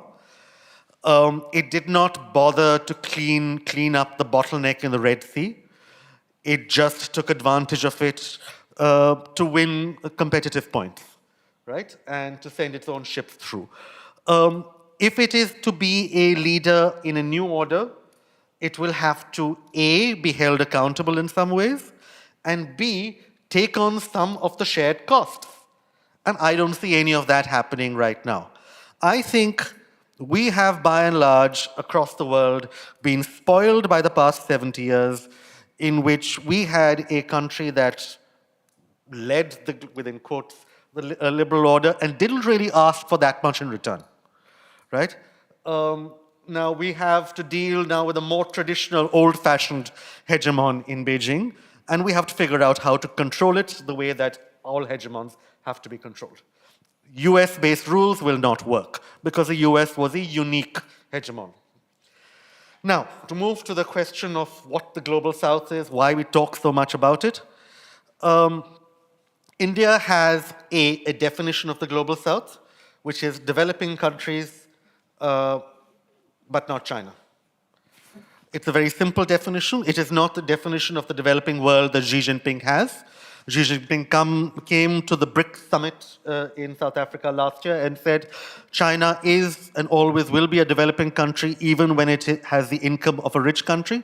This makes no logical sense. So therefore, in order to contradict President Xi Jinping without contradicting President Xi Jinping, we developed the concept of the Global South, which deliberately is the same as the developed world, but does not include China. Part of that is to ensure that China takes on the responsibilities of the West. It has to pay for climate change now, right? Because it is the largest polluter. It can't pretend that it is a problem that has been caused by somebody else. Similarly, China has to behave with the responsibility that traditionally we expect the G7 to behave. So this is a reminder. Finally, we talk about the Global South a lot because there is concern in India that the level of anger in the rest of the developed world that we see, developing world that we see, not so much in India, but in our partners in Africa, Latin America, West Asia, is much higher now. And there is more disquiet and dissent and disagreement with the multilateral order than at any point in the past 70 years. Because of the pandemic, because of the different amounts of money that we have that we had available to recover from the pandemic, because of the debt crisis that the pandemic created, because of the fact that none of us had vaccines, but the average Canadian citizen had access to 10 vaccines, 10 times as many vaccines as there were citizens in Canada. And finally, because of the sanctions after the Ukraine war, in which we all suffered for food and fuel prices that were at a completely different level for a war that did not affect us. This led to an enormous amount of disquiet and disagreement with the multilateral system as it existed, and the idea behind the voice of the Global South and talking about Global South issues in public forums is to try and express that in such a way that at least the rest of the developing world does not work out. Thank you very much. Nishiwaki-san, final remarks? Thank you. I try to keep it short. And Just responding to the question from the audience, if I understand that correctly, that I would say that the rule-based system will continue. It will not disappear. If we recall what happened in the time of the Cold War, even at the time of the Cold War, the treaties between the United States and the USSR, SALT I or SALT II, existed. Based on, again, I would like to emphasize, with a certain balance of power between the two countries. And also responding to the questions from Dr. Hosoya, I would like to say that Japan's increase in the defense budget, I would say that will contribute to recover the balance of power in the Indo-Pacific region. And also, I believe, as I mentioned earlier, what we are now doing with the countries, not just with the United States, but also with India, or the Philippines, or Korea, or Australia, and also with recent connections with the NATO. These are all the movements or our approach to rebalance the power in the international. Respond to what Dr. Sharma mentioned. I very much agree with your description of a US-led international system and the China-led international system. But answering to one of the topic that you mentioned, how we deal with the China in terms of rule-based system and the international order, I would say the key idea or the key point is restoring the balance of power. By that, I would say that the rule-based system would function with the new balance of power. So I would stop here. Well, thank you very much indeed. First of all, I apologize that I couldn't end this session in time, but nevertheless, we could have a wonderful discussion on the future of rule-based international order here in Asia, among Asian speakers, without either American or Chinese panelists. So we can do it. I mean, we can discuss and deepen our understanding about rule-based international order by our Asian friends. So by doing it, maybe I think that we could provide a quite important, valuable view about the future rule-based international order. Let me end this session by thanking all the panelists on stage. Thank you very much indeed for your wonderful insights. Thank you very much.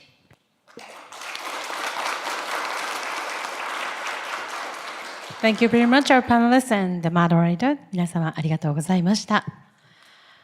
After this, we'll proceed with the closing remarks here in this room.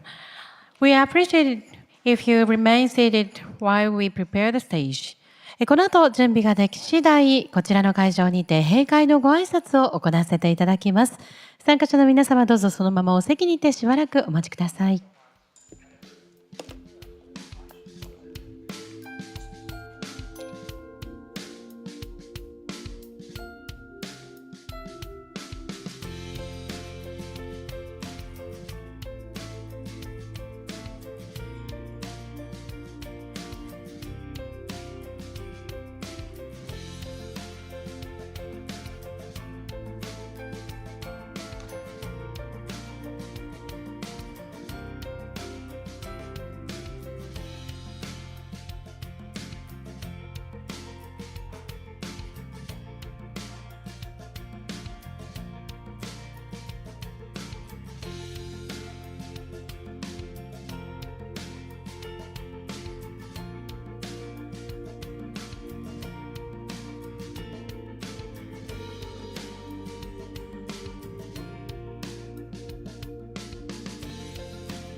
Thank you for your patience. To conclude today's program, we'd like to invite Professor Kazuto Suzuki, Director of the Institute of Geoeconomics, to deliver the closing remarks. Director Suzuki, please.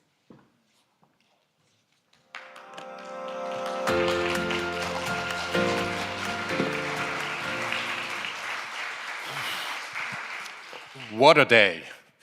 It was very intensive and very fruitful, insightful, informative, very knowledgeable people on the stage, and it was very educational.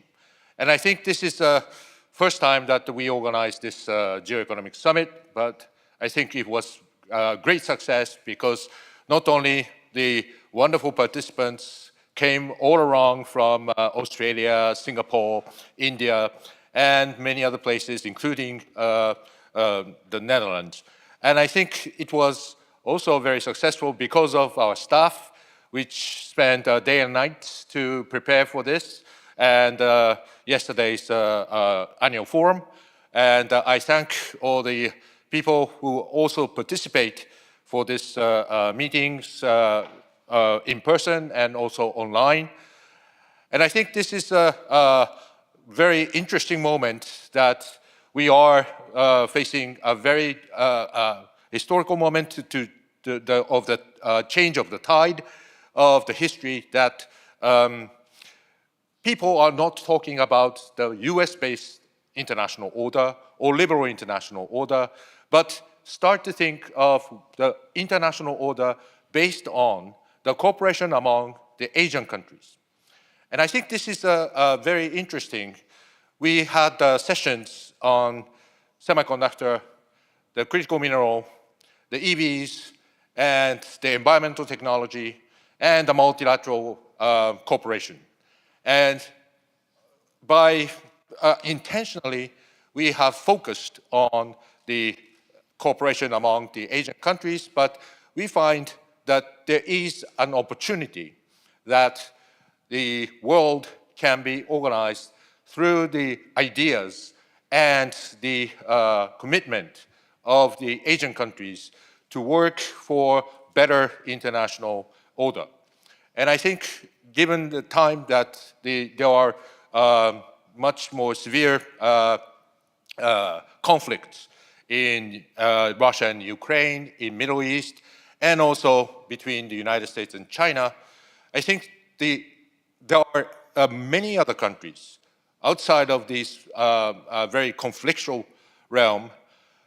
There are many countries who are wanting and longing for the much stable, predictable, and more sustainable cooperation and the international order. And I think this Geoeconomics Summit, which is organized by the Institute of Geoeconomics, is being the sort of a starting point to discuss and to disseminate the idea that the cooperation among Asian countries can also start the new chapter of the international order. And I think this is the first time and first attempt for organizing this meeting, but I think we have learned a lot. We see a lot of opportunities, and of course, in the future, we would like to grow this forum more and try to find the further opportunities that can deliver much more better international order, which can be more sustainable and more peaceful. So thank you very much for all of you to come here and to see our discussions.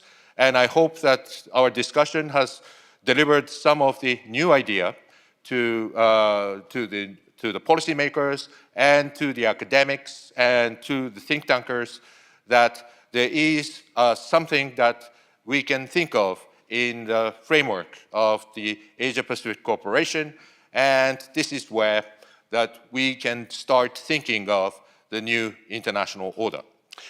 So again, I thank all the panelists, or keynote speaker, including Mr. Ninami, and all the staff that make it possible, and also the translators who made a terrific job to translate from Japanese to English, English to Japanese. And I hope that we'll see each other again soon, and hopefully next year. So thank you very much, and we look forward to seeing you again. Thank you.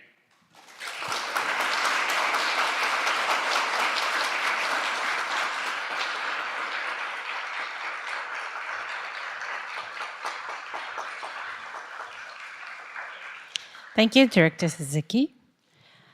This concludes today's summit. Thank you all for your participation. 本日のサミットは以上で終了となります。ご参加いただきまして誠にありがとうございました。We are conducting a survey to gather your feedback on today's summit. Please take a moment to respond via the QR code available in your program or on the screen. As you leave, we kindly ask you to double-check for any personal belongings. Additionally, please remember to return your interpretation receivers at the collection point near the exit. Thank you again, and we look forward to seeing you at the future event. 本日のサミットに関するご感想についてアンケートを実施しております。お手元のプログラムまたは前方スクリーンの QR コードからご回答くださいますようご協力をお願い申し上げます。お帰りの際は今一度お手回り品お確かめいただきましてお忘れ物などないようご注意ください。また本日ご使用いただきました同時通訳レシーバーは会場出口にて回収しております。必ずご返却の上お帰りください。本日は最後までお付き合いいただきまして誠にありがとうございました。